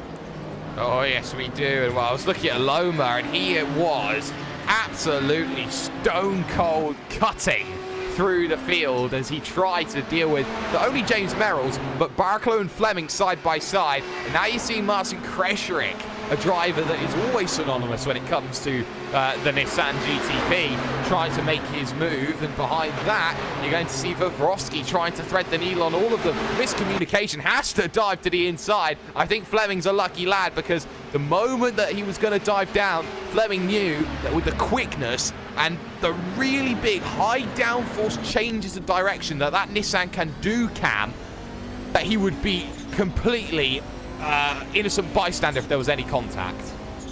Yeah, and the traffic continues for Kreisschreck. He was not able to get through corner number 1, so he's going to have to now. He can't get through with the kink either, so David Barraclough, of course, he's just going to go on the end. There you go. I was about to say the Nissan wanted to sneak his nose in there, and I've seen many an incident with the Audi and the Nissan where the Nissan goes to the inside. David Barraclough loses the rears. He's been hustled by Martin Kreisschreck and Antti Pelagia. Of course, Pelagia, he's trying to get by, of course, because he is lapping, actually. So this isn't even for position as they work their way through. And overall, I have to say, they're trying to make it work, and for the most part, it's staying clean. It is staying very clean for Antti Pelagia right now as Krejcik moves up to the high side to get out of the way, does so. No harm, no foul. We are in the middle of the pit stop cycle. Your race leader, Alexei Aloma, in the 280 Inex Racing Machine, is looking to try and break away from those behind him, the likes of Little Luoto. The gap, 48.8 seconds between them. And I don't know how you put that, Cam, with a 45-ish second stop, but I don't put that as enough for Alexei Aloma to have a stop to get out and away. The good news for Aloma is, because of the alternative strategy for Little Luoto, it means that he can do his splash and dash at the end of the event, more rather than what he would try to do normally at the middle of this one. And there's an incident. Oh dear. James Merrills has found himself in trouble. As well, actually, what has happened then to the other car? He just had a self-spin. I looked through, and okay, so his self-spin, has caused another self-spin. So it's almost like somebody has put oil on the track, because Varvolsky has crashed at the exact same time that Merrills has crashed, and they didn't even come anywhere close to each other. And that was right in front of Antti Pelagi, who had to thread the needle to try and get around all of that. As we look at the battle between the 188 and the 281 here in your GTP field. Nicholas Schneider here looking now to attack the limping and wounded James Merrills here as they head up onto the banking once again. Both of these drivers now glass a lap down, both of them behind the 00 of Jimmy Broadbent, who, by the way, hasn't yet come down for a stop, but has done a fantastic job of just keeping the vehicle out of trouble. All Jimmy B does as a driver, and all Jimmy B needs to do it as a driver, with his adoring millions and millions of Jimmy's fans watching on patiently, nervously, as he looks to get the best result possible. But Merrill's still able to try and really look at this one, but he's been pretty much pulled away from there by the driver of what is Nicholas Schneider. Schneider just had him for toast. Yeah, and it seems to me it's interesting, because you watch some of these Nissans pass some of the other Nissans, and you go, oh, were they damaged? Did something happen? Oh, they might have slowed a little bit for an Audi, and that just allows these GTPs. Somebody's around, Andres Silsons. Okay, the 292 machine has elected to take the Joker lap here at Daytona International Speedway. It's the only way I can presume it. I don't know how you don't get in trouble for that, as Martin Krejcik. You do? Okay. All right. You get a penalty, course cutting, like a slowdown penalty. Is that it? It's either a slowdown or it's going to be a stop and hold for that. I've been in a very similar situation myself over this past week. Monza Junior, I took the oval instead of taking the junior course. I outbroke myself. I did a lap around the oval. I got a stop and hold for cutting the track. So maybe Silsans has to be careful about cutting the track in that manner, because it's such an easy cut to do. I think iRacing would be very harsh on something like that. Wouldn't you think, Cam? I don't think it's any faster.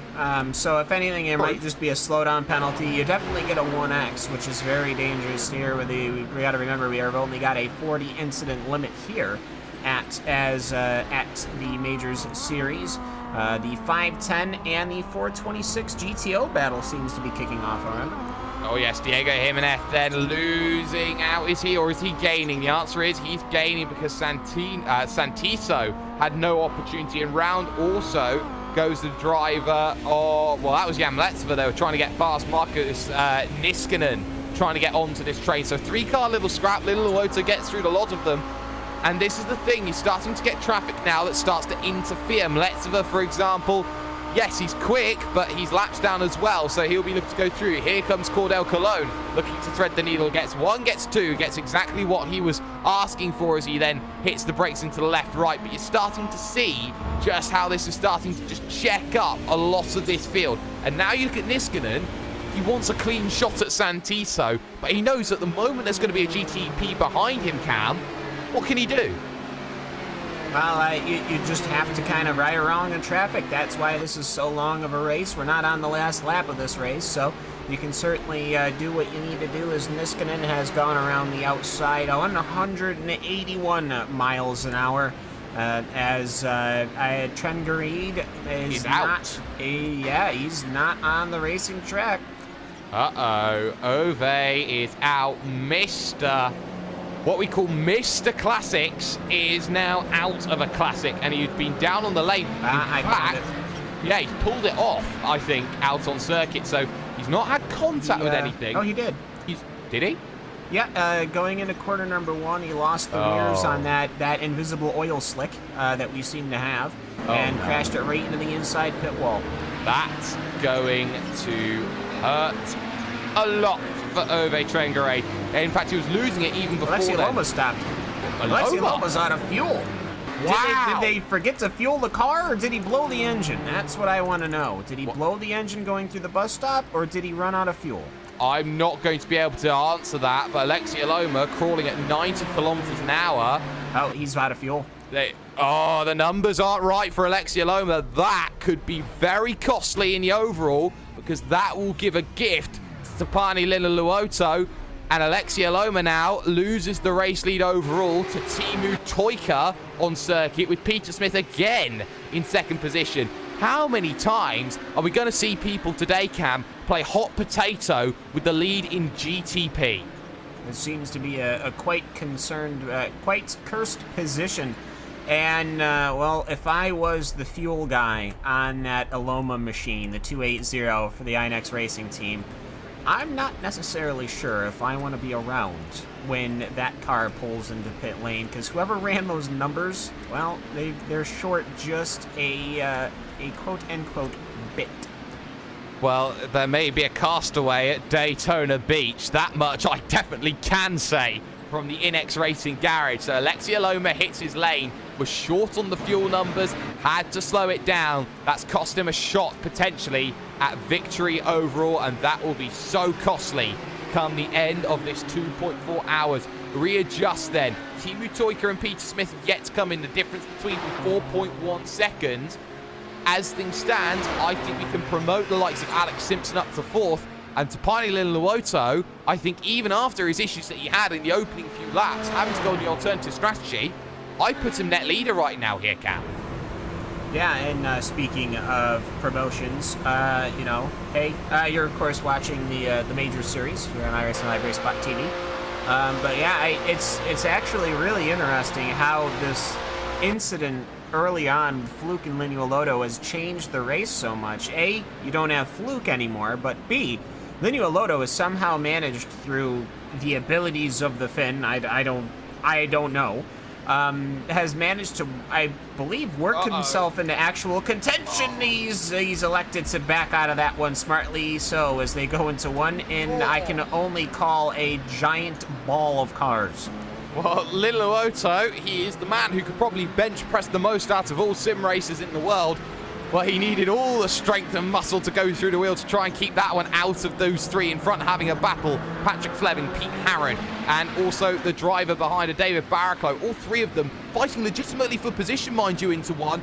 And that is the nightmare situation you don't want. In fact, Stephen Baxter's there as well. Takes Fleming by surprise around the outside of the kick. That's beautifully done by the Boost Head machine.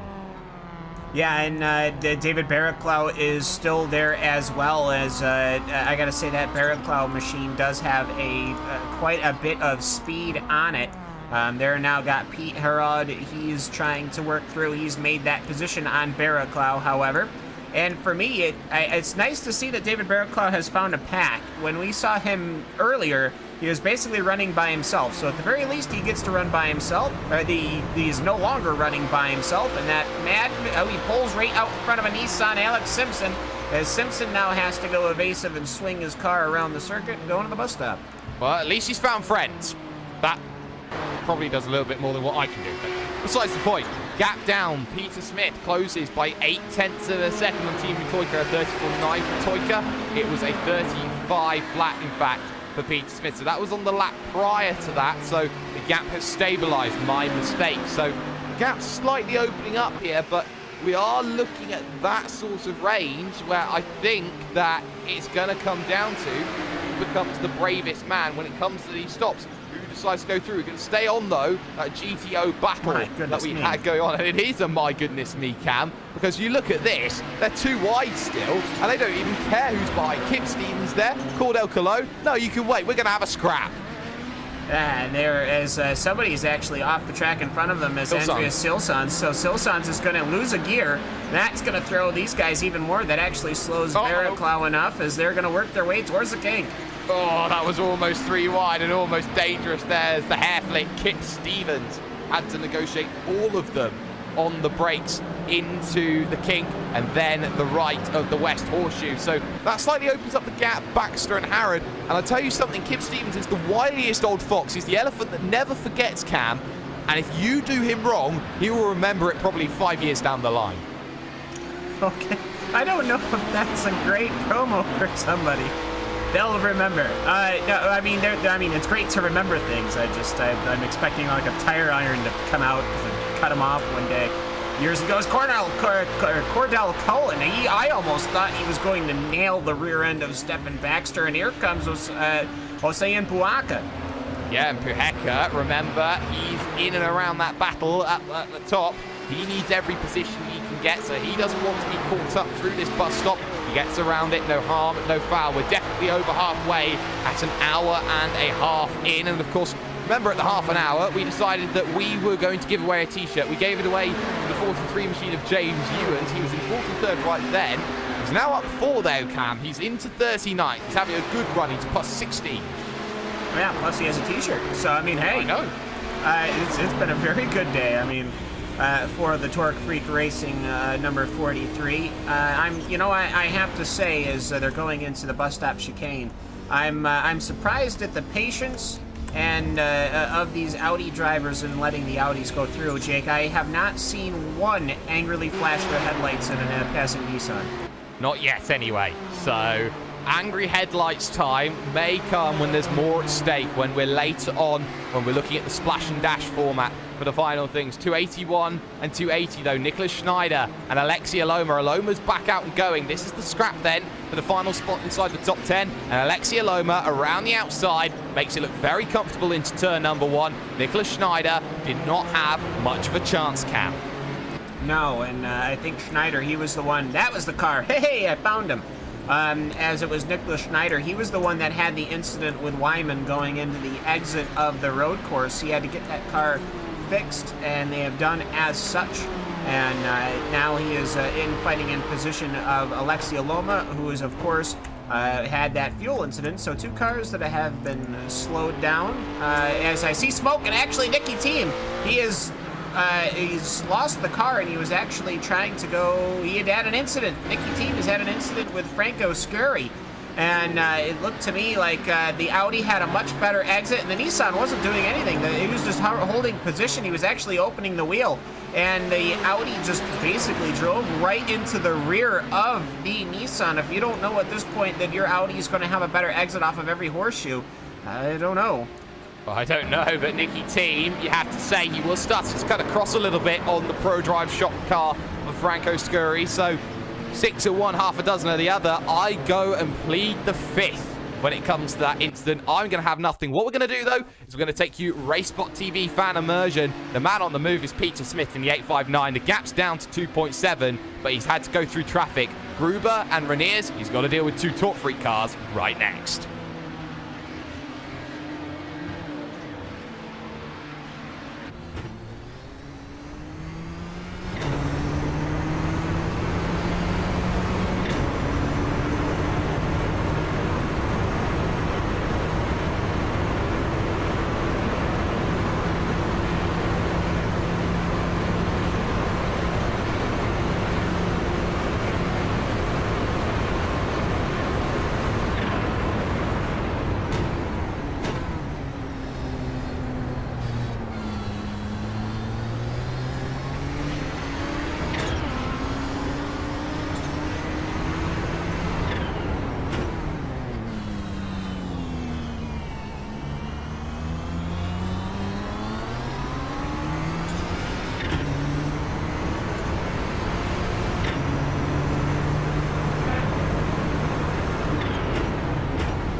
The race for the Mario Andretti Cup continues on RaceSpotTV. Peter Smith, the driver that you've been looking at, is down the lane, as is Timu Toika. So back to the front, Tabani Lilowoto will go.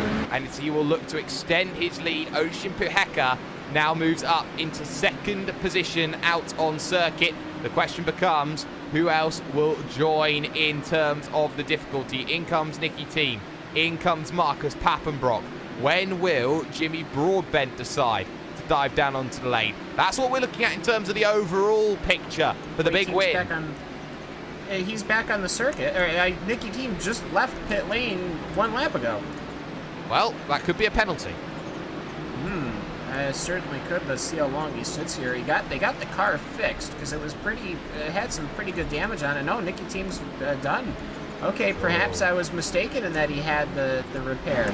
Perhaps something is Well, he had to use the repair because of the engine. That's right. He popped the engine, so they tried to fix the machine as best they could. So that is going to be Nicky Team's day done, as I'm sure that there are going to be quite a few unhappy people. Yeah, there certainly will. 46 then in a scrap with the 790 machine out on circuit. So Niskanen in a little bit of a battle then with Santiso. We've been seeing this one all the time. Diego Jimenez just in front as well. These three have been having this nice little scrap for the bottom end of the top 10 there or thereabouts all race long, Cam. And when you just can't break anyone, when you're under constant pressure like Diego Jimenez is, how easy is it just to bang out lap time after lap time just to keep drivers at bay?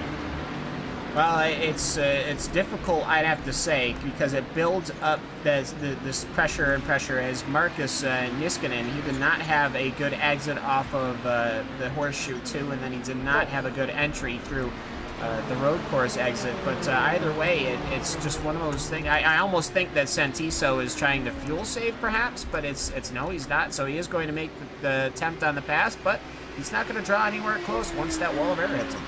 Exactly, and when you're looking at time as well, when it comes to this event, we've seen that all the stops have come in, everybody's dived down, made a stop, come back out. These Audis, they're probably heading in for their final stop of the day, mainly because of time and how long it takes them to do these laps. They need to get to their lap 60, and when they come in for their 45 seconds, they're going to be right there in the picture, looking for opportunity to knock. Battle on circuit, though. Not for position, but yes for position. Jimmy Broadbent's under pressure. Timu Toika wants the move. Yeah, and that is the 0-0 of Jimmy Broadbent. He's getting pursued by Timu Toika. I have a feeling that this is mostly pit stop related, and that is why Broadbent is up. Obviously, I think, though, this is the important thing to say. Everyone's been coming in and immediately just dumping into getting fuel. They've been running the cars at 100%. Well, that GNS Nissan has not.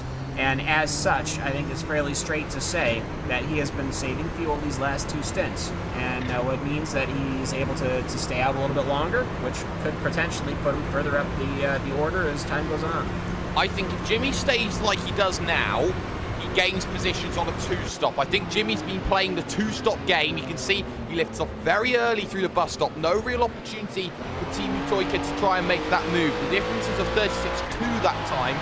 Jimmy Broadbent, he's been wavering 35s, 37, 36, and it's not been consistent, but what it has been, it's been saving fuel, and he's 52 seconds back behind. You can see he beelines down to the inside, comes down onto the lane cam. Jimmy B, I think there's a few fan favourites here, but Jimmy B is the one of them right now who has a real shot of taking major points. Most definitely, and of course you never know whom is going to be with us all season long. The independent racer is getting ready to rock and roll as his crew will get underway and getting with all the fueling and stuff like that. Doesn't look like there's anything going on with tires. I'm not sure if anyone will have changed tires this entire race between the Audis and the Nissans, which is interesting to say at least. I'm not quite sure, honestly. I'm sure at some point they'll need to. I am looking at his car on pit lane. I still see that his disc brakes are glowing. That's how hard these Nissans are working. As Jake, there's off goes Pete Harrod into the infield, was dealing with Nicholas Schneider, who was flashing furiously get through. And I think there was a bit of contact between the pair of them. Pete Harrod, the CQR driver, nowhere to go. And that, very simply put, was Nicholas Schneider, I think, getting far too aggressive with the traffic, knowing that they were in a battle, but knowing he had to put a distance to Peter Smith behind. Yeah, and well, I think overall, you just try to make your maneuvers when you can and see what you can do. I think this has obviously worked out very, very well for the number 859 of Peter Smith, as he gets completely stonewalled by Joshua Wolf. There's something going on with Wolf's machine, as the difference in the apex was, I thought it was faster, but I was just shocked to see how close Peter Smith had caught up through the bus stop, and then how much Joshua Wolf was able to pull away. So either way, it seems to me, here comes Peter Smith. He's coming down pit road. He is. So Peter Smith again. Uh-oh. Yes. Uh-oh again. So Peter Smith suddenly out of the picture, suddenly running into a lot of trouble. Jimmy Broadbent has come in and will come back out again onto circuit, but Peter Smith in for a second time. I can only imagine what for. He only came in a couple of laps ago, so that's going to mean either Maybe this is a splash? penalty. No, it wouldn't be a splash. It'd either A, be a splash, or B, be a penalty. How long was the stop, Cam? It was, as I will look, as my JRT has removed my ability to actually just click on the mouse scroll. It was 11 seconds, which, well, a 15-second penalty, maybe a 10-second penalty? It's not a penalty, so that's a splash and dash. Maybe just, maybe he's finding himself in traffic he doesn't want to be in, but that's not... This really hasn't solved his problem, since now he's behind Tapani Linuoloto, who's a race leader. Well, he's a lap down now, which has put him right out of contention as Linuoloto runs deep, boy. Far too deep. Thank you. I'll take the lap back. Thank you very much. I'll Robert Kubica myself. And Peter Smith suddenly gains back the lap as he now takes the challenge of Santiso, Diego Jimenez, and Ian Robson that he will have to get past the three of, and do so very well. And for Tapani, who's leading here, he knows Puheka's close, but he also knows that the splash and dash comes into play as well. We know Linuoloto's got to come in sometime soon. We know someone like Jimmy Broadbent, who's a lap down, is going to save a lot of time when it comes to the lane. And you look at drivers like Pelagia, like Aloma, who only have to take the small little stop, Cam. You know, you're only going to be there filling up, what, 5 litres? Maybe 10 max? Yeah, I'm not sure, but I know that Linuoloto is caught and is going to make the attempt to pass Peter Smith. I don't know how much of a Mississippi count you want. They go 3 wide around Bram Reniers, the German. But it might be, to me, this is a little early to make that splash maneuver. I would have just waited a little while longer, but either way, it's going to be fairly interesting to see how this all develops. Also, a correction, Jamie Fluke has let me know tires and fuel are done at the same time, so everyone takes tires each stop, which I haven't really been seeing the cars lift up and down, so I didn't realize that. So when they do their full stop, everyone's been getting tires, including the Audis. Look at this. He's going to come straight back at him. Tapani's got nothing on Peter Smith. This is beautiful between them. And Tapani Linuoloto is suddenly playing mind games here with Peter Smith. And the more that he does that, the more Puheka comes in, because Puheka has brought that gap down to just 15.9 seconds. That was a full, get this, 2.3 seconds lopped off on that lap, all because Linuoloto ran wide at the West Horseshoe, and now he's scrapping it out with a lap vehicle of Peter Smith. Yeah, and you got to remember this this new sim racing team here, as I still can't read it off the thing, so I'm going to mess it up every single time. Inertia. It's an E. It's an A. If you look... All right, if somebody takes a look at the Inertia sim racing car, look at the front of that thing. You'll see it says Inertia. The E looks exactly like the A on the front nose cone. Nobody can argue with that with me. And then it's got a picture of like a wolf or a fox on the top, so I keep seeing like in Arctic. So in Arctic sim racing, that's what they are to me now. So you've done this to yourselves, boys. I'm just having a look though at your lead battle going on inside of... Linuoloto's in. Well, Linuoloto's in first and foremost, so we'll keep an eye on this one. This is his final stop of the day at 1 hour, 42 minutes, and a second across the line. This is the last time you'll see Tapani Linuoloto dive onto the lane. More crucially, though, Buafia has the lead over Fernando Antoli, but the gap is minimal. It's only a few seconds between the pair of them, and it has been close all race long. Brian Bennett in third. Baxter's just come down in to make his final stop between those three, but to Lin Luoto, the question becomes, where does he come out in comparison to Peheka? Nowhere. To Timu Toika, though, will be a question, because he's got Vavrovsky there, to Alexia Loma, to Antti Pelagia, to the likes of Alex Simpson. That's going to be something to keep an eye out on. Remember, Lin Luoto will have the easiest track coming out of pit road. He's the last driver stall, shall we say, because he started the race from pole position. Out and away, though, goes Stephen Baxter, who is in the Boosted machine. So he'll go through. Through will go the likes of Antti Pelagia. Through will go Alexia Loma. But crucially enough, he needs probably about 20 seconds when it comes to it. And he's got that on the rivals. He's got it on Timu Toika. I think the only thing that Lin Luoto has to worry about now, Cam, is Ocean Peheka, his own teammate. Yeah, and, well, they will put on a good show if they do find each other. We got to remember Loma ran out of fuel, and I'm pretty sure everyone else is. Actually, Loma almost ate the rear end of Stefan Baxter's Audi. As he goes around the outside. This is almost the exact same thing that we saw with Nicky Team, but there goes the Audi. He lets the Nissan go, as Antti Pelagia will follow him on through, and there he goes, letting him go again. So I think it's been fairly striking here at the front of this Nissan race. It has not been a pace race. It has been a whoever hasn't been cursed race. Oh yes, that definitely can be the case, as we have to keep an eye between Buafia and Antoli. That gap around 4 seconds, Cam. And we know that with the traffic that wants to go through, 4 seconds can be eaten up so quickly around Daytona. And what can certainly happen, especially with these Audis, is that you can find yourself in a very bad position where you got to work yourself around these Audis. It's not like normal lap traffic that we would see. Aloma cuts the nose off of Gruber. Pelagia will then follow suit as they go down the legendary Daytona front stretch once again. It's just one of those things where you can really just get nipped over time again and again and again. And we got to remember, with that incident limit, you sometimes just need to bear it. Yeah, sometimes you're going to see drivers looking in trouble. There's an incident, and that's two vehicles. One Walder looking to get out of trouble. Hector Pereira was the other. Everybody had to choose a lane to go through, and that was the driver of Walder, who's been involved in a couple incidents, completely losing it, hitting the brakes, and in fact he does the right thing in that situation there, Cam. I have to give credit for him. He held the brakes. He did not move until it was safe. And we are going to attempt a replay. So, you know, that can't possibly end wrong. But I have to say, for Hector Pereira, he's not going to be happy about that one. He's been involved in battles again and again and again. He tried to move a little bit forward. He tried to reverse. But I have to say, everyone, hats off, has been able to get through and get around and not have an incident there. So we had a car lose it going into the International Horseshoe, and not one single person get aloof because of it.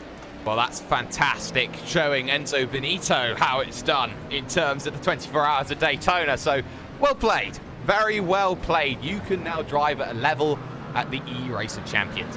But now, the question becomes in this battle between Aloma and Pelagia. Both of them have made mistakes here in this event. It's about who makes the least mistakes. Right now, the top 5 are all finished. Pelagia dives in, as does the driver of Dawson Brock. Pit lane's going to become a very busy place. Pelagia comes in as well, as I do see smoke on the thing. I think that's Nicky Team's engines, which has been running.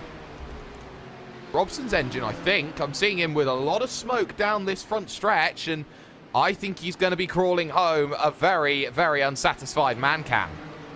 I don't really see it, so I'm kind of confused. I also see Kip Stevens. Is it just me, or is his car not looking as healthy as when it left the factory? Well, the 18 machine will get an eye on Kip. It doesn't look too good, I don't think. You can see why I had to pose the question. Oh, and Rajkovic just goes off straight in front of him there, so we'll keep an eye on the 99 machine. Just caught the grass there on the exit onto the oval, and well, you don't normally see that, but a nice little 360 from Rajkovic. Yeah, and I think for me, the important thing is that for whatever happened with Reykjavik, that it ended up being a much more harmless incident that we had seen earlier. I'm looking at the damage on Kip's machine, and I'm wondering what on earth has happened to that. I will find out what happened to that, but you know what? If you can get away with taking a spin and not taking any damage, it's a fine day. It is a fine day, especially on the parabolic banking that you have here in Daytona Beach, Florida. We are looking inside of half an hour to go very, very soon. Ocean Puheka leads the gap 39.3 seconds. The bigger gap to worry about is the 45.9 to Tapani Linluoto. That's the gap that Puheka has to try and navigate and negotiate if he wants to win this race out overall. He's got to try and make sure he breaks away from that. Behind that, though, Keradine Buafia is on the lane, Cam, and the 740 machine, I think, did he get there of his own accord there? I'm not too sure. I'll have to find out, but it looks to me like, well, everyone. It looks like he's been there a while. And that would have been from the lead. Oh my goodness, that would have been from the lead. He blew his engine coming up onto the oval, Cam. So Keradine Buafia from the race lead has thrown it away. It's now Fernando Antoli versus Brian Bennett. Oh, goodness me. That is a very sad story indeed. It seems to me that both leading positions are just absolutely cursed. And it doesn't seem, it seems like who's going to survive now to the lead of the race, not who's going to take the victory. Well, it seems that nobody wants it. Ocean Puheka's in. This is crunch time compared to Linluoto, who is now heading around the banking. Turns numbers 3 and turns numbers 4. Travis Henderson comes in. Where will come out Ocean Puheka in comparison to Linluoto? It's on the line. He needs to put in about some time. There's an engine, I think, that's gone somewhere. That's Nicky Team, so that'll be fine. Through goes Linluoto, though. No, through goes Aloma, sorry. And then we should see Linluoto. He's already gone through, so Puheka now needs to get out as quickly as he can. He does, but now I wonder, is that gap too much, Cam, to close in half an hour? Well, I don't think there's anything that could ever be closed. I used to think that perhaps there could be mountains too big for Finnish drivers. I'm not necessarily sure if there's anything that certainly could hold these guys back. I do see Puheka. He's obviously left his pit lane, but it's all traffic dependent. We've seen incidents already with basically everybody here. There's something that has befallen them, and which has been exciting. It's certainly made for a very exciting race, but, and I think this is the important thing to take hold of, we still have more than enough time where another incident could certainly occur. Stefan Schlacker side by side in the 117 with Chris F. Santiso as they head into turn number 1 again. No harm, no foul, no contact between any of them as Niskanen waits in the wings. These three looking for opportunities here. They are fighting themselves probably now for 8th, 9th, and 10th in class. Yeah, and this has just been the perpetual battle, I have to say, as it seems to me like these Audis have not been able to get away from each other of this top 10 group. And then you've got, obviously, the top 10 in GTP of Henderson, Schneider, and Papenbrock. So it's actually kind of how both the Audis and the GTOs seem to have been having this great battles pretty much to the outside of the top 10s. Yeah, that certainly seems to be the case, ladies and gentlemen. What we are going to do is step aside for just one moment. When we come back, the finale that we are going to see of this race. Keep an eye on this one, though, out on circuit. Toika versus Aloma. We'll be with that when we come back.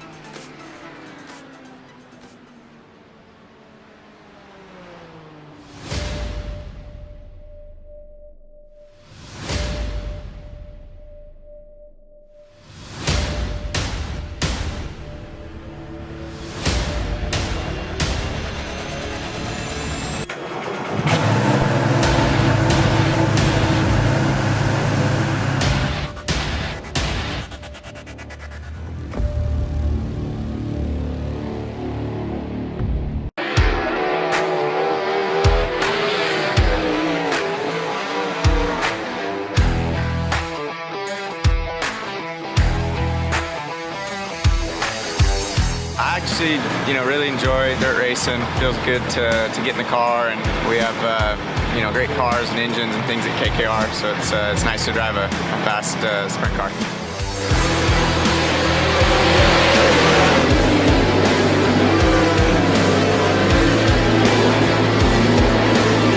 Couple of separate lines developing, three wide action on a turn 2. Craig Kinzer, Casey Kane, and Garrett Pittman go get it.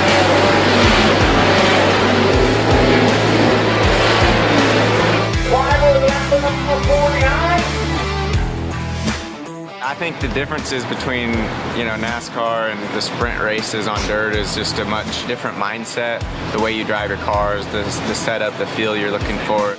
I think one of the hardest things to tell as a fan is when you're watching a race, whether it's a NASCAR race, a dirt race, is just what's really going on in the cars. With iRacing, you can get the way that the track's changing, which they've done a great job in how the track changes throughout the night or throughout the race, just to try to capture it and let the fans play it and realize, like, man, there's actually a lot going on, and you can't always see that when you watch a race. So I think it's pretty neat. It's, you know, enjoyable for me, but at the end of the day, it's actually much of a simulation, and there's a lot of ways that you can learn from that. And, you know, early on, it was neat to look at the Cup tracks that I was going to, places that I had never been. So I think it kind of gives you a head start leading into a weekend. It's pretty real life, and that's pretty neat.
Wow. Wow, wow, wow, wow, wow. This is turning into quite something. We said we'd focus on Team Utoika Alexi Aloma. Aloma came down onto the lane. He's now behind Nicholas Schneider. Battle for position number 8 out on circuit. Finally, Luoto, though, caught up the battle and then suddenly had the biggest moment we'd seen so far out of Luoto, barring what happened with Jamie Blue in the opening stages, as we see a vehicle off in the infield. That is Stefan Schlacker. That is not what he wanted in his little battle with Santiso and Niskanen. So that is something to keep an eye out on. He was broadsided almost through the bus stop chicane. He held it together, no contact, and to find Luoto lives for the lead for another day. But the difference is the gap is 10 seconds back to Ocean Puheka. There's half an hour left, and Ocean Puheka now has got to be phasers engaged. And if anybody can, it's Ocean, who certainly can. This is the majors, the Euro Split majors, here on RaceSpotTV, iRacing Live, hashtag Do You Mind, the observer of sim racing himself, Jake Sperry in the booth with Mr. Cam Walsh. Cam, we had a mini heart attack when Luoto went through the bus stop. If I seem to recall you did, I was perfectly fine. He had cars in complete control. He had to get a little bit on the binders, and yeah, there was a little bit of lockup, but he just was hustling. So he managed to get that thing worked through. I've seen this happen time and time again. But the amount of times I have been lapped by that driver in all of the open wheel days, I can say it's fairly par for the course. It just looks extraordinarily dangerous. It probably is. But ultimately, he's managed to work that number 951 machine into position where he's going to be all right. He's managed to clear Brian Bennett. We also had an incident with Brem Reniers, and I believe it was the 99 of last name Rysovitz, I think. Yes, yeah. So they had an incident as well during that break. Well, that's very important because Brian Bennett is on the chase of Fernando Antoli, so that's going to be something to keep in mind as Antoli is going to be negotiated leader against leader as Toika has to go the long way around Fernando Antoli. No other alternatives there. Teemu Toika lets the position go, but remember, Toika probably still has to make the splash and dash stop here, the stop that Lin Luoto did early. But the question, well, I think it should be certain that Lin Luoto is safe to the end at this point. The question is, how much time will Toika lose and where will he come out? I place him third, maybe fourth. He's in a scrap, I'd say, Teemu Toika with the 14 machine of Alex Simpson right now. Well, when we started this race, we had, what, a 30-lap opening stint? Yes. So he's on lap 15.7. Of course, it does not help that he got stuck behind Chris Santiso.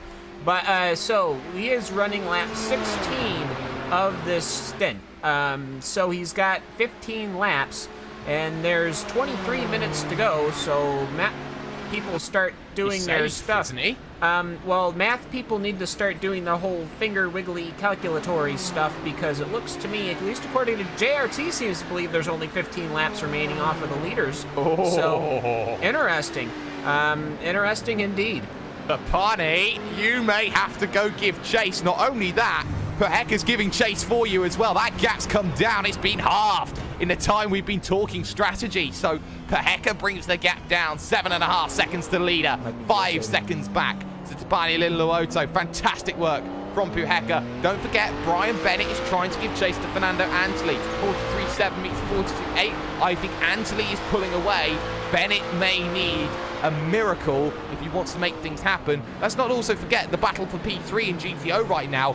Craig A. Williams, he's got David Barraclough in the sights. This one is for position. This is for all the marbles of the podium. Yeah, and need to remember that the 740, the Buafia machine has retired. That is what opened this up, so it's good to see that basically whom was in, third, fourth, fifth, sixth, seventh is now basically fighting for those winning spots on the podium. So it's certainly been an exciting challenge here at the Classic Daytona 2.4 here on the Major Series, and dare I say it, they look to make the finish of this a classic. Oh, that's a very big pun with the top of the field. The finish will look to make a classic. They certainly will. Teemu Toika always seems to be underlooked, underappreciated when it comes to classic machines. I think he's just found himself a portal into the spotlight with Team Bushwick Racing. The gap, though, is down to 1.5 seconds. Oisin Peheka closes at exactly the same rate. I wonder how long it will be before Teemu Toika is caught, or if he has to fuel save in this final stint to make sure he gets it home over the line. Remember, points are more important in this series than the overall race victory. And I think that will be weighing in the mind of Teemu Toika's drive cam, or like Alain Prost. You can see the headlights against Frank Oosterhuis from Tapani Lin Luoto. He's desperate. Well, he just wants to cycle through the traffic. He sees that the car of Oosterhuis is basically by himself, running 42nd position. He knows that his spirit of race is a little bit closer, even though George Gruber isn't that far ahead of Frank Oosterhuis. So perhaps it was just more of informative. And I think for me, with the lap times, Teemu Toika, he has not run a 134 in a long time. Now, you can say that is traffic-oriented, but I think he's running a fuel save.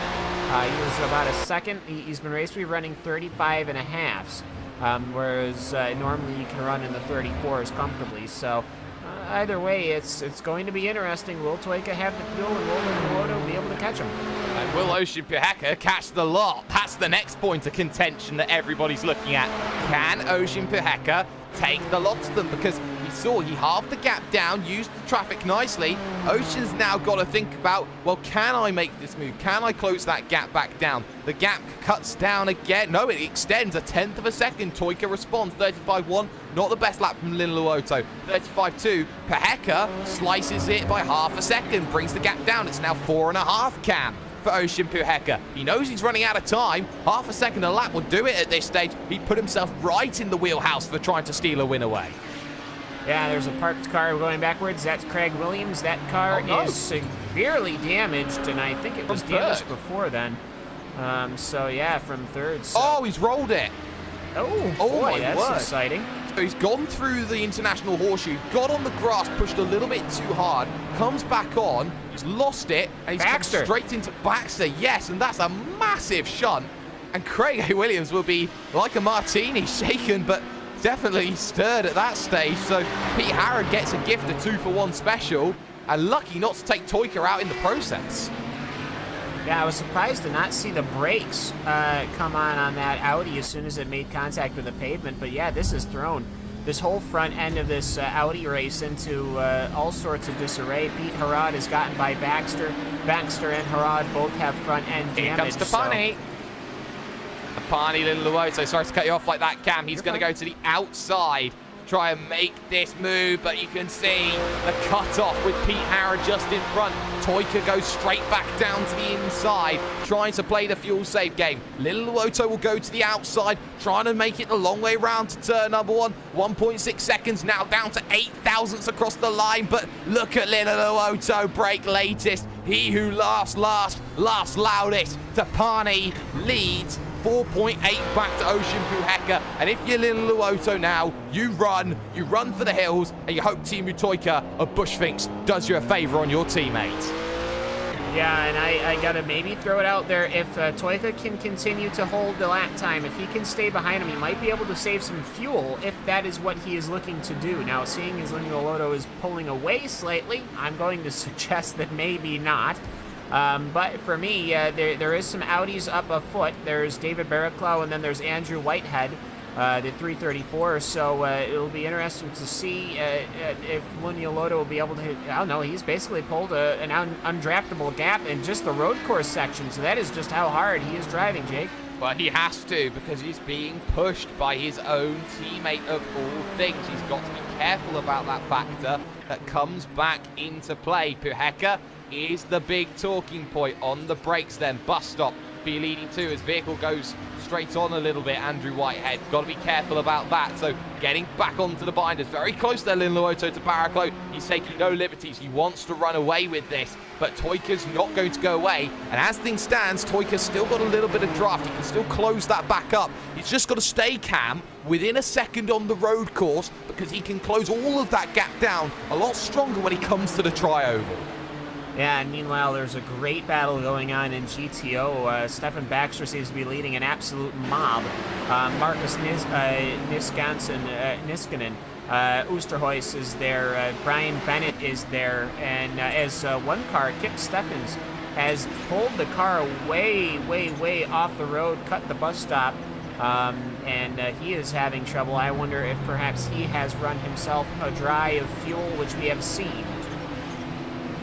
Well, it's the path of least resistance here, Cam. So what we're seeing here is Kip Stevens trying to take the path of least resistance to get back home. So Kip Stevens, the tank is dry. That's not going to be helpful. Volta, I think, is going to dive down in for his splash and dash too. We're going to see the last of the stops then come into effect. Now the question becomes, where does Team Toika come out in all of this? Because if he has to come down in again, which we're expecting, no, he doesn't, he'll come back out around Alex Simpson. We expect him to stay out longer, but now the question becomes, can Peheka close this gap down? Because Toika's not going to go anywhere here on the brakes into the left-right. And you're going to see here now, Peheka's going to start having to think, well, I'm not going to have to push even harder than usual. And we know sometimes that Peheka can make a small little mistake when he starts pushing the binders a bit too hard. Well, with only 15 minutes to go, I'm going to suggest that, yeah, that's going to be an easy pass for Huaka. He's going to get up there. As long as the lap times stay relative here, as Teemu He's going to pull across the start-finish line. Yeah, 1:35.252. So if the lap times are all going to stay like this, it looks to me as Puaka puts in almost a full second faster lap, that I am now perhaps with a 15 to go. It's 15 minutes, that is, to go. It's a 1:34.4 from Puaka, and it is a 1:34.4 for Linuoloto. So basically, I think the only thing I can really imagine happening is Team Montoya is going to lose that second position for third.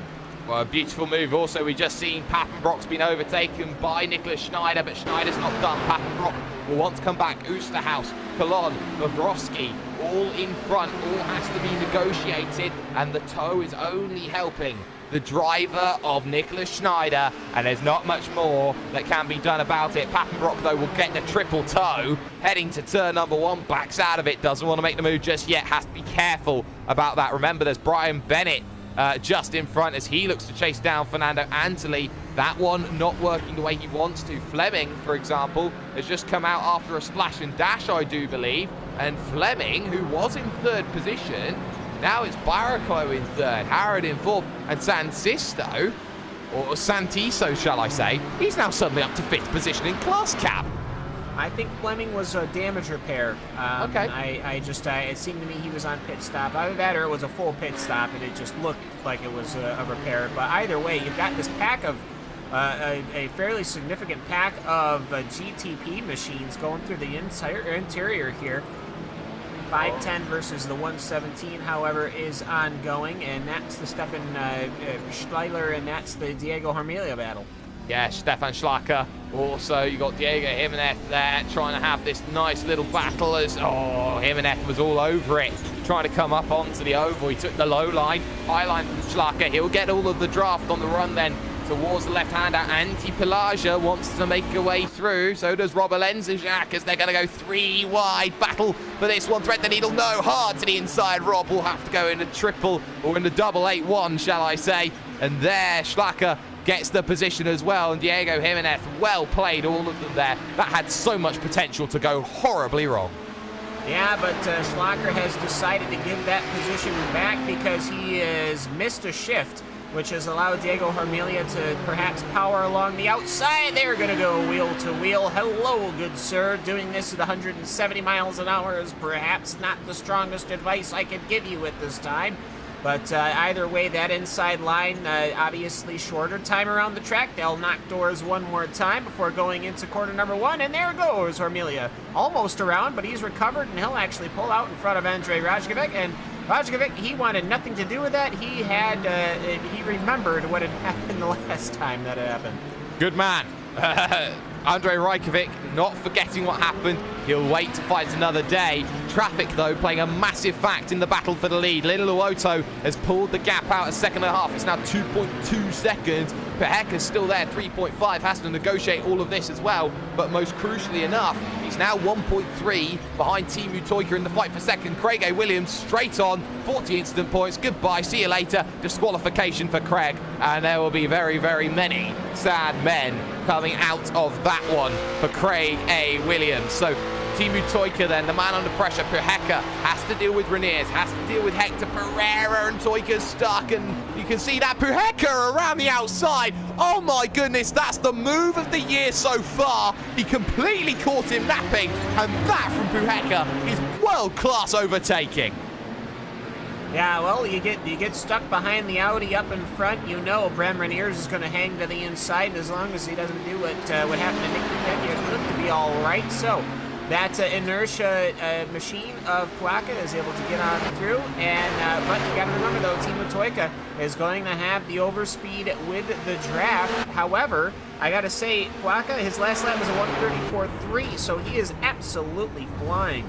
Yeah, but the difference has been he's had to go through the traffic to Pine. He's found Martin Krejcik, so he's managed to get a little bit of draft off of that. I think Peheka's had that gap open up a little bit on this lap, having to make the move on Toika, being stuck behind the traffic and having to go a long way around. Yes, he's done it with minimal resistance, but how much time is that going to cost in terms of the overall race victory? So Peheka crosses the line. The gap between them was 3.5 seconds. It's now 4.5 seconds. A second loss trying to get past Teemu Toika, and that could be decisive come the end, because he's now got himself, what, 10 minutes now try and make it happen. And yes, more traffic here for Little Luoto. Heavy traffic that he's just got to go through. Onazol, Vostrel, Kresrick. Oh, that's not going to be easy for Peheka to catch.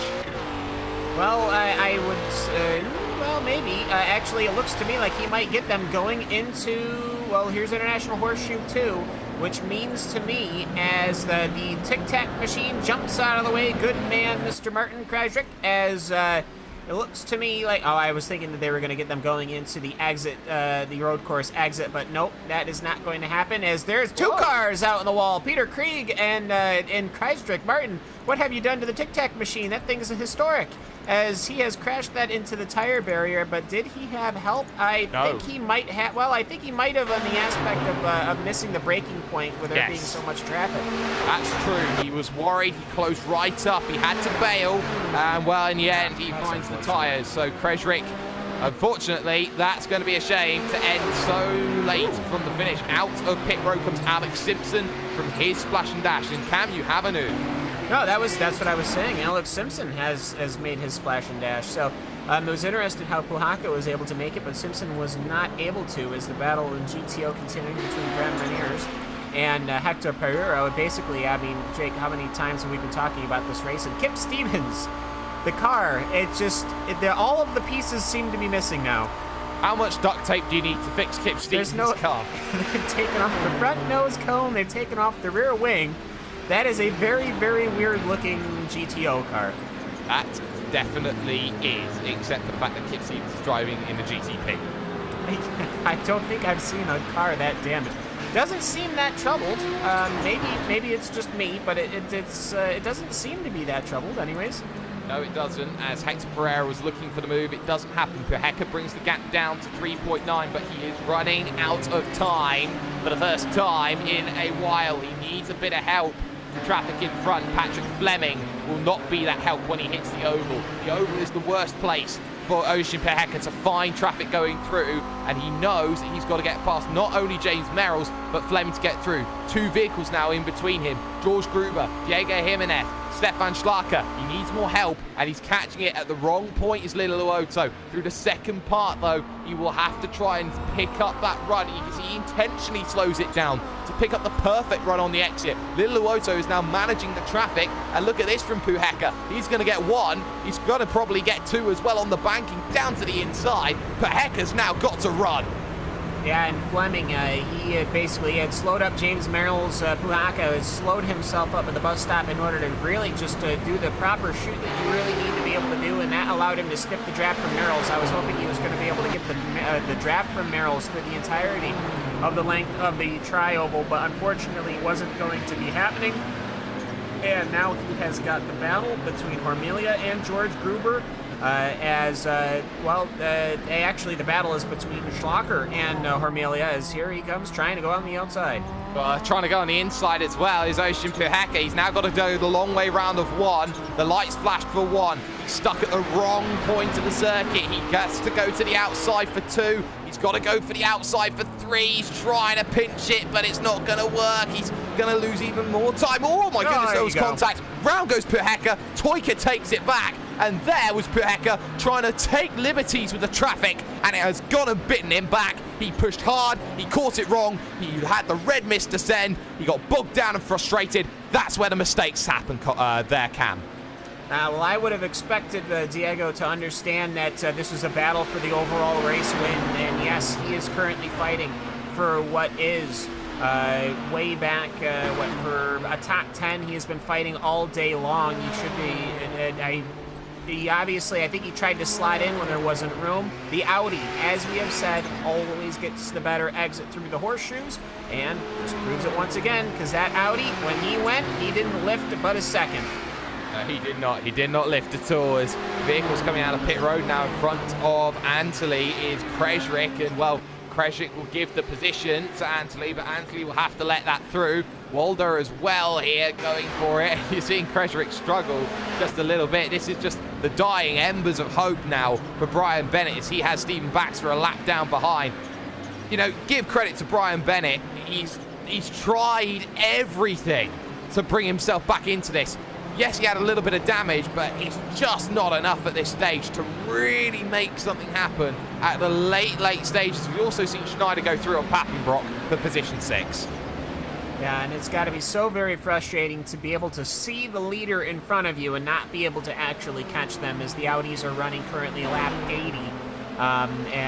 Fernando Busquets, you're currently your race leader, as it's been in the Audis a very, very interesting day.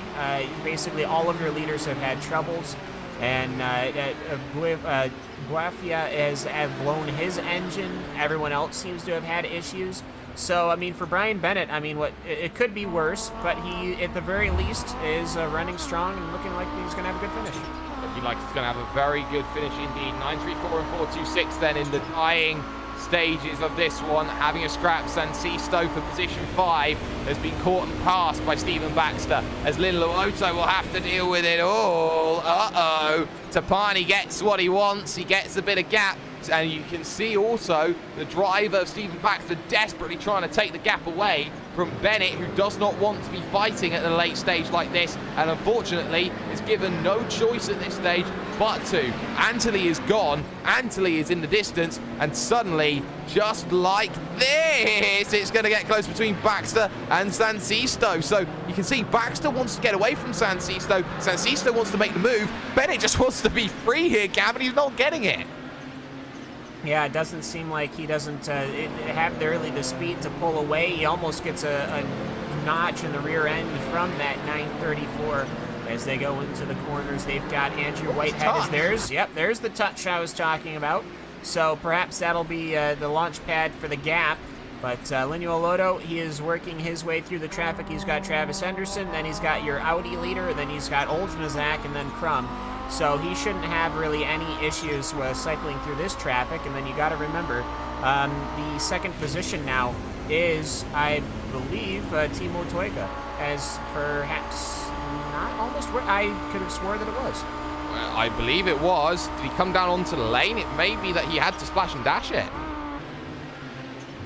Very well might have. Yeah, 7.4 seconds. Yeah, he had to come on down pit lane, so Toika didn't have the fuel anyways. Oh, that's a shame. Pappenbrock's down too. Yeah, Pappenbrock there couldn't make it, so Peheka brings back position into what is position number 2. The 1-2 secured again. Not in the fashion it would have wanted to be. Not a grandstand just yet, but we are now with 3 minutes to go there or thereabouts. Vehicle off. And that's Yamletseva once again. And oh my goodness, Linloauto, go careful, buddy. Almost getting collected by Kurt Crum. We're even collecting Kurt Crum at this stage.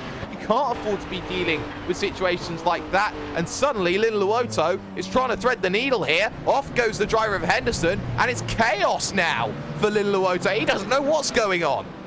It's chaos for Osain Puaka as well. The car has just been passed by Kip Stevens. Stevens actually going through corner number 1. The car is slow. The number 16 of Puaka is slow, and I'm not sure why. I'm not sure why either. Suddenly, common sense has started to fall away here in the majors. Everybody getting a little bit too giddy then in the final stages. The race leads, I'm going to say this right now, it's not done. If something happens, Linloauto, Puheka, you're talking about likes of Anthony and Bennett, then we are in for a shock. And sim racing over the years, over the races, has provided shock on shock on shock. Let's not forget the last time RaceSpotTV was at Daytona Beach. Let's just say we had a last lap drama that completely encapsulated 24 hours. Peter Smith has also spun on circuit. That's dropped him behind Aloma. And is that? No, it's ahead of Alex Simpson, so he's behind Dawson Brock. He's got himself a gap, but only a little one there, as Peter Smith had no chance there. Alexia Loma clear into the distance, but it is now the white flag at Daytona. It is going to be the longest white flag for Tapani Linloauto as the gap extends to 26.6 seconds. It can be so easily lost here on the final lap, but for Linloauto, he will just want to cruise it home through the International Horseshoe and the kink.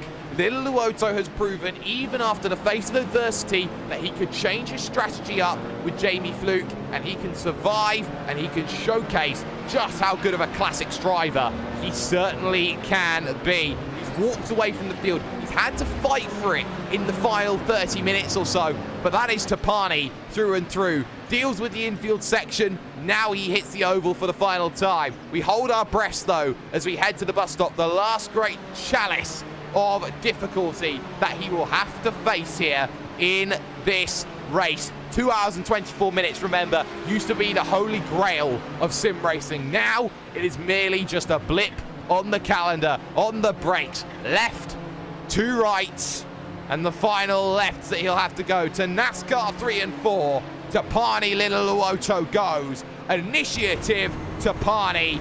Mission complete. Position 1. Race finish number 1. Tapani Little Luoto of Inertia Sim Racing will head to the Tri-Oval and win the first round of the European split of the majors in simply sensational style. Brilliant work from him, and we will look further back to the likes of Ocean Puheka and also to Fernando Antoli as well. Antoli will get there first, and he's driven away from everybody in this field at the final stages. Yes, he relied on an engine blow-up, but you take your luck where you can. Antoli wins it in the GTO field. Bennett will come home in second for that one. Ocean Puheka will come home second in your category of GTP. Cam, you cannot ask for a more bizarre, wacky, crazy opening. And if that's anything to go by, then we have a treat in store for the entirety of the year. Rest of the field now closing on through as the rest of the field just seems to be at least sorted. I don't see anybody looking like they're having a huge battle outside of perhaps the Bram Reniers battle, so it looks to me like they're going to have a drag race. Hector Pereira and Bram Reniers, they're having a drag race. They've gone up through the gears. Will they knock doors through the Daytona Tri-Oval? That was very close, and I believe that went to Bram. It did. It went to Bram Reniers just, and well, Hector Pereira will be upset that he's lost that one. Had the chance went a-begging, so you will have to look another day for that one to work out in favor. But what I will say is that with everybody now pretty much across the line, we can run you through then official classified results from the circuit of what is going to be known as Daytona International Speedway. Tapani Little Luoto takes the win, a lot larger than people thought at the end, 29.2 seconds away from Ocean Puheka in second, a 1-2 for Inertia Sim Racing. Timu Toika finishes home in third, ahead of Alexia Loma, making it a 1-2-3-4 for Finnish drivers. Peter Smith spun in the final stages, but he will still gather it back up to finish in fifth. Nicholas Schneider will come home in sixth, with Antti Pilaja finishing in seventh. Alex Simpson 16th, 8th. Great day in the end, but he did have his few issues here and there. Good recovery drive from him, though. Marcus Pappenbrock, the last vehicle on the leading lap, in 9th position, with Kurt Crum finishing inside the top 10, denying the fan favourite, Mr. Jimmy B. Jimmy Broadbent in position number 11. You look at drivers finishing a lap down or more. Andrei Rajkovic. You talk about Travis Henderson, James Merrills having a very interesting day. Same can be said for Stefan Walder, Martin Kresrick, and Kip Stevens all running into issues. But let's talk GTO for a second. Fernando Antoli, you talk about good luck. Yes, the engine blew on Keradine Buafia's GTO machine, but that doesn't matter. He takes what he is given to him. Fernando Antoli wins ahead of Brian Bennett. David Barraclough with a stunning P3 overall for Talk Freak Racing. Pete Harrod comes home in fourth with Stephen Baxter, Chris Santizo, Marcus Niskanen, Diego Jimenez, Stefan Schlacker, and the Pirate Franco Scurry finishing home inside of the top 10. We did have some casualties, though, here today. One of the most notable ones, though, was Keradine Buafia. One was Craig A. Williams. One was Nicky Team. One was Ove Trengarade. And one was a very important Jamie Fluke as well. The donuts are here, but what we're going to do here on RaceSpotTV is step aside just for a moment here. When we come back, all the fallout then from the first race of the majors in European time zone slot. This has been a classic. And well, if this is anything to go by, the season is just beginning. Don't go away.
Well, what can you say about a race that had absolutely everything? It had drama, it had hot potato, it had pretty much strategy play, it had recovery, it had heartbreak, it had triumph, it had the kitchen sink thrown at it, and it had a little bit of crazy town coming into play in the final stages of the race. But we're here, we've made it, we're straight through with it all.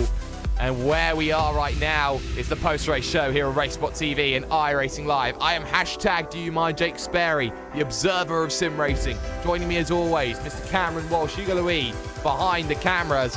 And well, we're going to talk to two people first and foremost, the two teammates having a stunning drives today. So Piney, we'll come to you first because after 10 minutes getting caught up in the incident with Jamie Fluke and the lap traffic, did you envision yourself winning from there?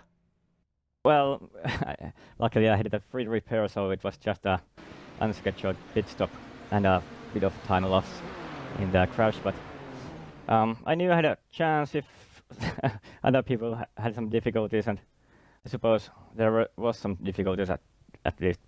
Mr. Puhakka was a bit unlucky today, but I think everything went well after that, and I'm happy with the win.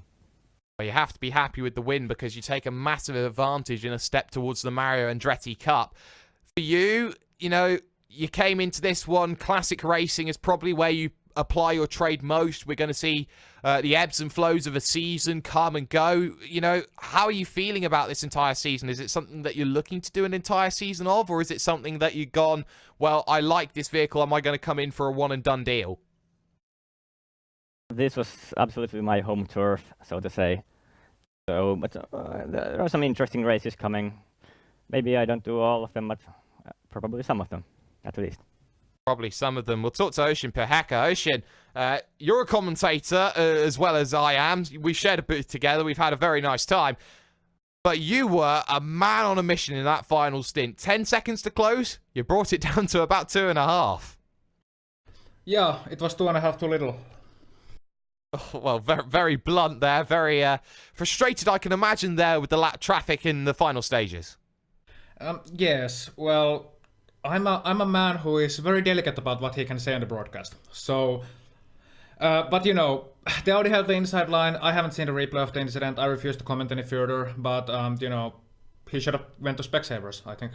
Oh, hello! We got ourselves a bit of controversy coming out of the majors. Fantastic. But Ocean, you know, you started second.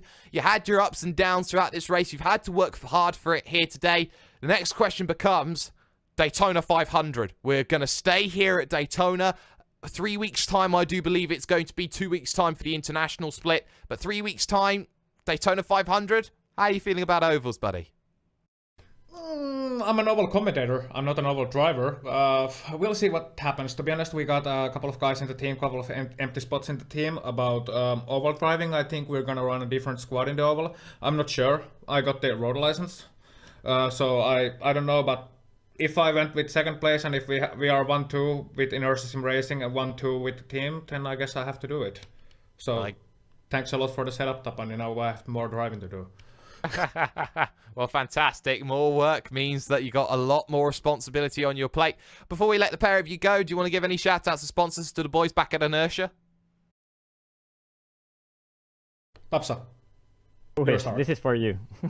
Okay, this is for me. Okay, so yeah, big shout out to Simo Leppänen, who sadly couldn't be here today because his graphics card broke. Big shout out to everyone who was watching at Trellet, who was watching maybe at home, who was watching from anywhere else. I want to give a big shout out to every driver and Michaelette for organizing a fantastic series. And as for us, well, we'll see you next time here. So thank you, and thank you to you too, because we had the RaceSpot stickers, makeshift RaceSpot stickers on our car. We were 2 tenths faster. They were 2 tenths faster, and 2 tenths made all the difference, even though they were proxies. Ocean Peheka and Tapani Liluoto. Liluoto wins, Peheka in second. The result may not be what Peheka wanted, but it's the result that he will take in definitely. Cam Walsh standing by with the driver who came through third. He is a Bushvink. He's Teemu Toinka. Yes, Teemu, hello. First of all, congratulations on finishing third. Despite anything else, that is absolutely an impressive feat here at the Classic Daytona 2.4 hours. Why don't you take me through your night here at Daytona? I don't know. It was pretty hectic. I have to say. All I had in mind. I just wanted to get home safely, and that's what I did. I can't remember I had any big incidents other than a few close calls, but anyway, I saw Tapani and Ossian and everybody else in the lead had some problems, so I gained a lot from those and came home third. Yeah, and you tried to run the fuel as long as you could with about, I think it was maybe 5 minutes to go. I think you had to come in and get the fuel. How close were you able to run? Was that the idea? Was to try to run it and try to fuel save as much as you could, or were you anticipating you were going to have to come in for that splash anyways? I expected to come in for the splash, but I tried to save as much as I could, but I didn't have any draft partners for long in the race, so I couldn't consistently save fuel. So I think I refueled for about 6 kilograms of fuel, which was like 2 laps of fuel, and it would have been easy to just lift and coast, but Captain Hindsight, it's easy to say afterwards what I should have done. Well, either way, third position is certainly nothing to shake a stick at. I don't know why that tripped me up there, but either way, you started in 14th position, you came home in third. I would put that as a good day. Daytona always seems to be, no matter what car is on this track, there always seems to be dramas or something, just whatever the circuit brings out, but either way, congratulations on the finishing in third, and perhaps before we let you go, anything else you'd like to perhaps mention, or anyone you'd like to give a shout out to or thanks? I like to give a shout out to my team, Team Bushwink. We had a pretty good preparation, but Fraser unfortunately couldn't race here tonight, and James got bumped into split 2, so I was alone in the split 1, but I hope I did the Team Bushwink name well. Well, I think getting on the podium here at the Daytona International Speedway for the Classic Daytona 2.4 is more than enough. So either way, I will then today thank you so very much for hopping in the booth with us here and for doing the interview. And Jake, I believe we are pretty much all set with the GTP drivers. I believe we are. I'd love to know how many drivers Team Bushfink actually have, because their website does not say. That's an improvement to be a Bushfink in the future. We do have Brian Bennett joining us here in the commentary booth. And Brian, well, position 2 for you. Could it have been position number 1 if it wasn't for the contact with Ove Trengerade earlier on in the race? Oh yeah, yep. That, you know, he missed a shift, I was told, and I expected things like that to happen. The car was troublesome to shift, and if somebody even had a different gearbox than you, and if they grabbed 4th gear a second before you were going to, you could hit them easy. So it happens. I had a couple slowdowns that didn't help, but all in all, it was a good race. Exceeded my goal was top 5. The goal was top 5. You got position number 2. So how difficult is it actually to drive that Audi? It's very difficult. You almost have to force a gear in here and there. It's a vehicle that has a lot of turbo lag to deal with as well. So how do you manage a vehicle that is arguably the most unique on the iRacing service? Well, probably the wrong way. Now I just you know, I had some long gears set up, so I was a little bit slow leaving the horseshoes, because I would use 2nd gear and then let it spin up. And then 3rd was a bit long for me too, so I wouldn't have to risk a shift into 4th a few times. So I sacrificed lap to lap speed to try to have, you know, save some shifts. And I probably drive all wrong anyway. I'm not very good at slow in and fast out. So this car and me, I'm surprised I did as well as I did. Well, slow in and fast out is one way, but of course, there's no need for slow in and fast out when it's just completely flat out. In 3 weeks' time, we're heading back to Daytona because we'll be going for restrictor plate racing. How's your oval? I'm a D license oval, but you know, the Alliance teammates and I, we've managed to get some pretty good sets together in the last couple of years. This is my third or fourth year in this race series, although it's evolved into the world majors that it is now. But at any rate, it's a crapshoot. Well, you know, because accidents happen fast, and you just kind of have to miss them, and then have a car there at the end of the race. You got to be in it to win it, though. But Brian, before we let you go, any shout-outs to sponsors you want to give back to your team? Just once again, I'd like to thank Alliance Racing. We worked together to come up with our sets. They're not really sponsors, but I've had a lot of help from Sim Experience lately, because I'm actually having problems with my wheel that I've had for a year and a half, and I'm going to send it back to them. And I think the fidelity of a quality wheel and quality pedals, I have Huiskenveld pedals, that's a key to getting around the track in either of these two cars, because you had to have a little bit of a soft touch sometimes. Certainly do. Brian Bennett having a fantastic run today to second position. Cam, I'm going to let you have the Englishman to finish, though. You've got David Barraclough, who had a stunning run today. Yeah, absolutely. I can tell he's an Englishman because his headlights have the Union Jack on instead of headlights, which seems dangerous, David. Under the lights here, you should probably have the headlights in. Gosh, no. Either way, the Audis. There seemed to be drama on a near lap by lap basis for the 83 laps that the Audis ran. Just kind of take me through your night here at this circuit. For some reason, it just always seems to have high dramas and great racing. Yeah, hi there, Cam. Yeah, it was crazy race, really crazy. Started off in P9. I'm not too used to this car, to be honest.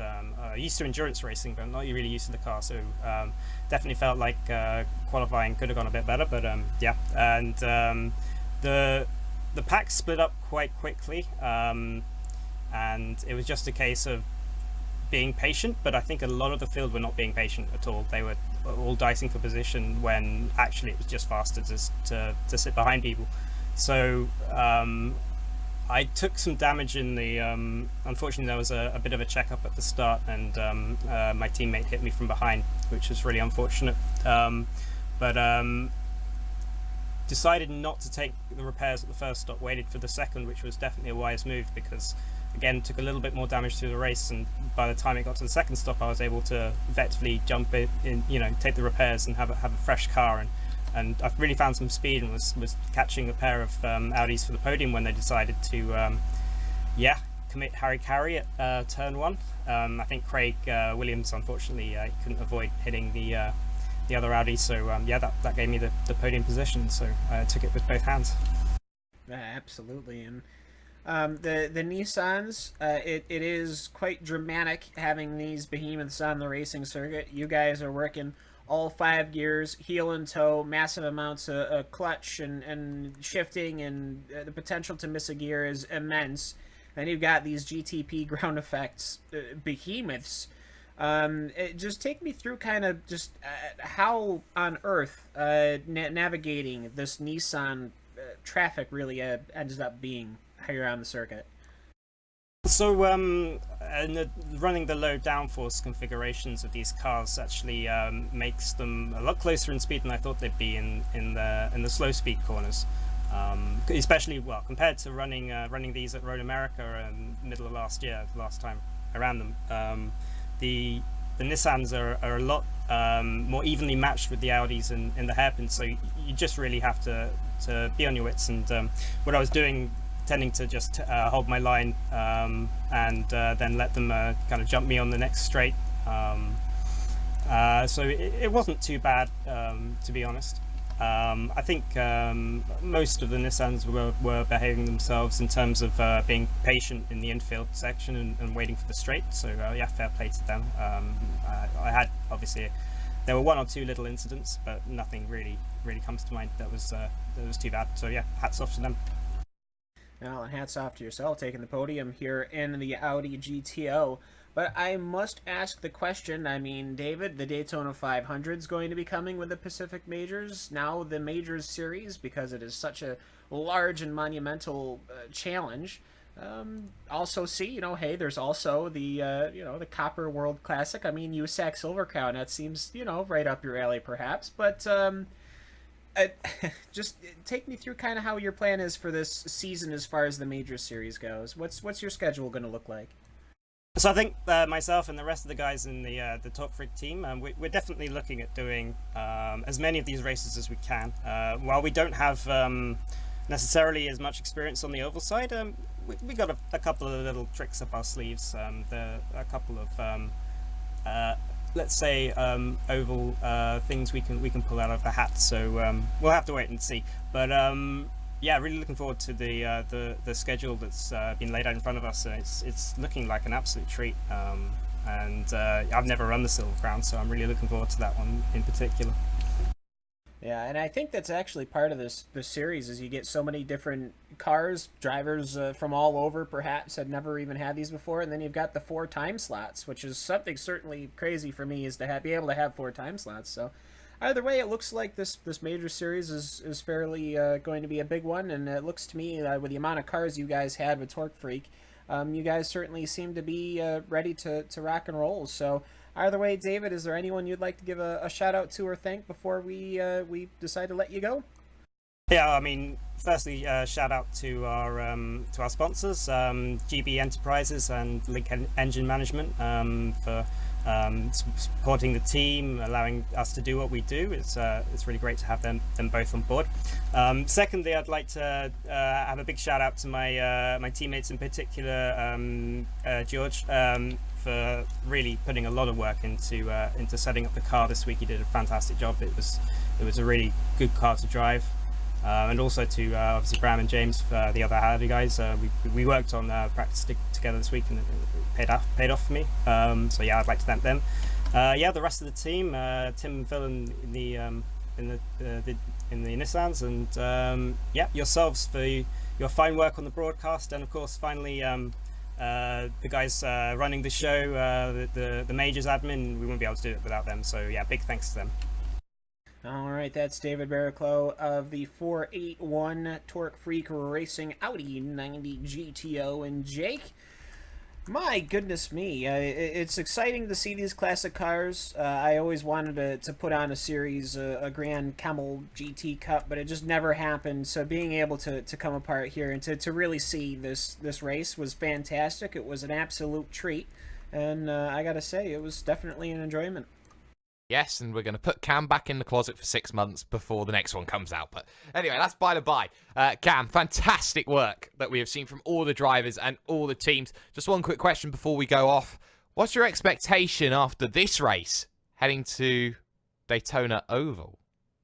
Well, it is going to be a very interesting thing. I've never been a part of a series, and I don't know if anyone else can say this either, where they've been able to have multiple splits like this. I don't think I've ever been a part of any league or anything like this before, and it is to me extremely exciting because, perhaps you can lean on others to come in and help you, like we had, the V8s helping us with the 24 hours and stuff like that. So you can lean on perhaps specialists for these races. Well, they're all going to be doing their splits as well, so it's going to be very interesting. I can say I see, a USAC race. I've never commentated on a USAC race before. I mean, we've got dirt racing on the way. I mean, it looks to me like this whole major series is, in fact, major.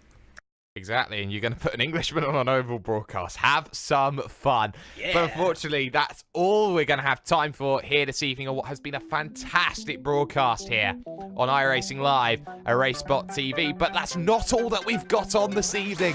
Join us in just over an hour and 5 minutes, because myself and Will Vincent, Skip Barber 2K World Cup presented by DES Simulations, will be heading to you from Zandvoort. We're in the dunes. It's Will Vincent's favourite circuit of them all, and that's going to promise to be a beautiful race indeed. Special thanks, of course, have to go to Anwern Designs, our official graphics partners here at RaceSpotTV. Special thanks going to Apgineer and ATVO as well. Of course, our official graphics engine here at RaceSpotTV. Special thanks also to Istvan Ballo's Track Cam Packs for Gourmet. Make sure you check them out, along with Simon Grossman for the animations, and of course Nick Thiessen for the live timing and scoring. Don't forget, you can also check out LSR TV and GSRC's broadcasts of their first split of the majors, because it's not just here where you challenge for the Mario Andretti Cup. You have to do it against everybody else in every different split. We'll be coming to you next for the majors in 3 weeks' time. The Daytona 500, restrictor plate racing and all. But for now, that's been Cam Walsh. That's been Hugo Louis. I have been #DoYouMindJake Sperry, the observer of sim racing. And we'll see you in just an hour and a bit's time. Have a good one.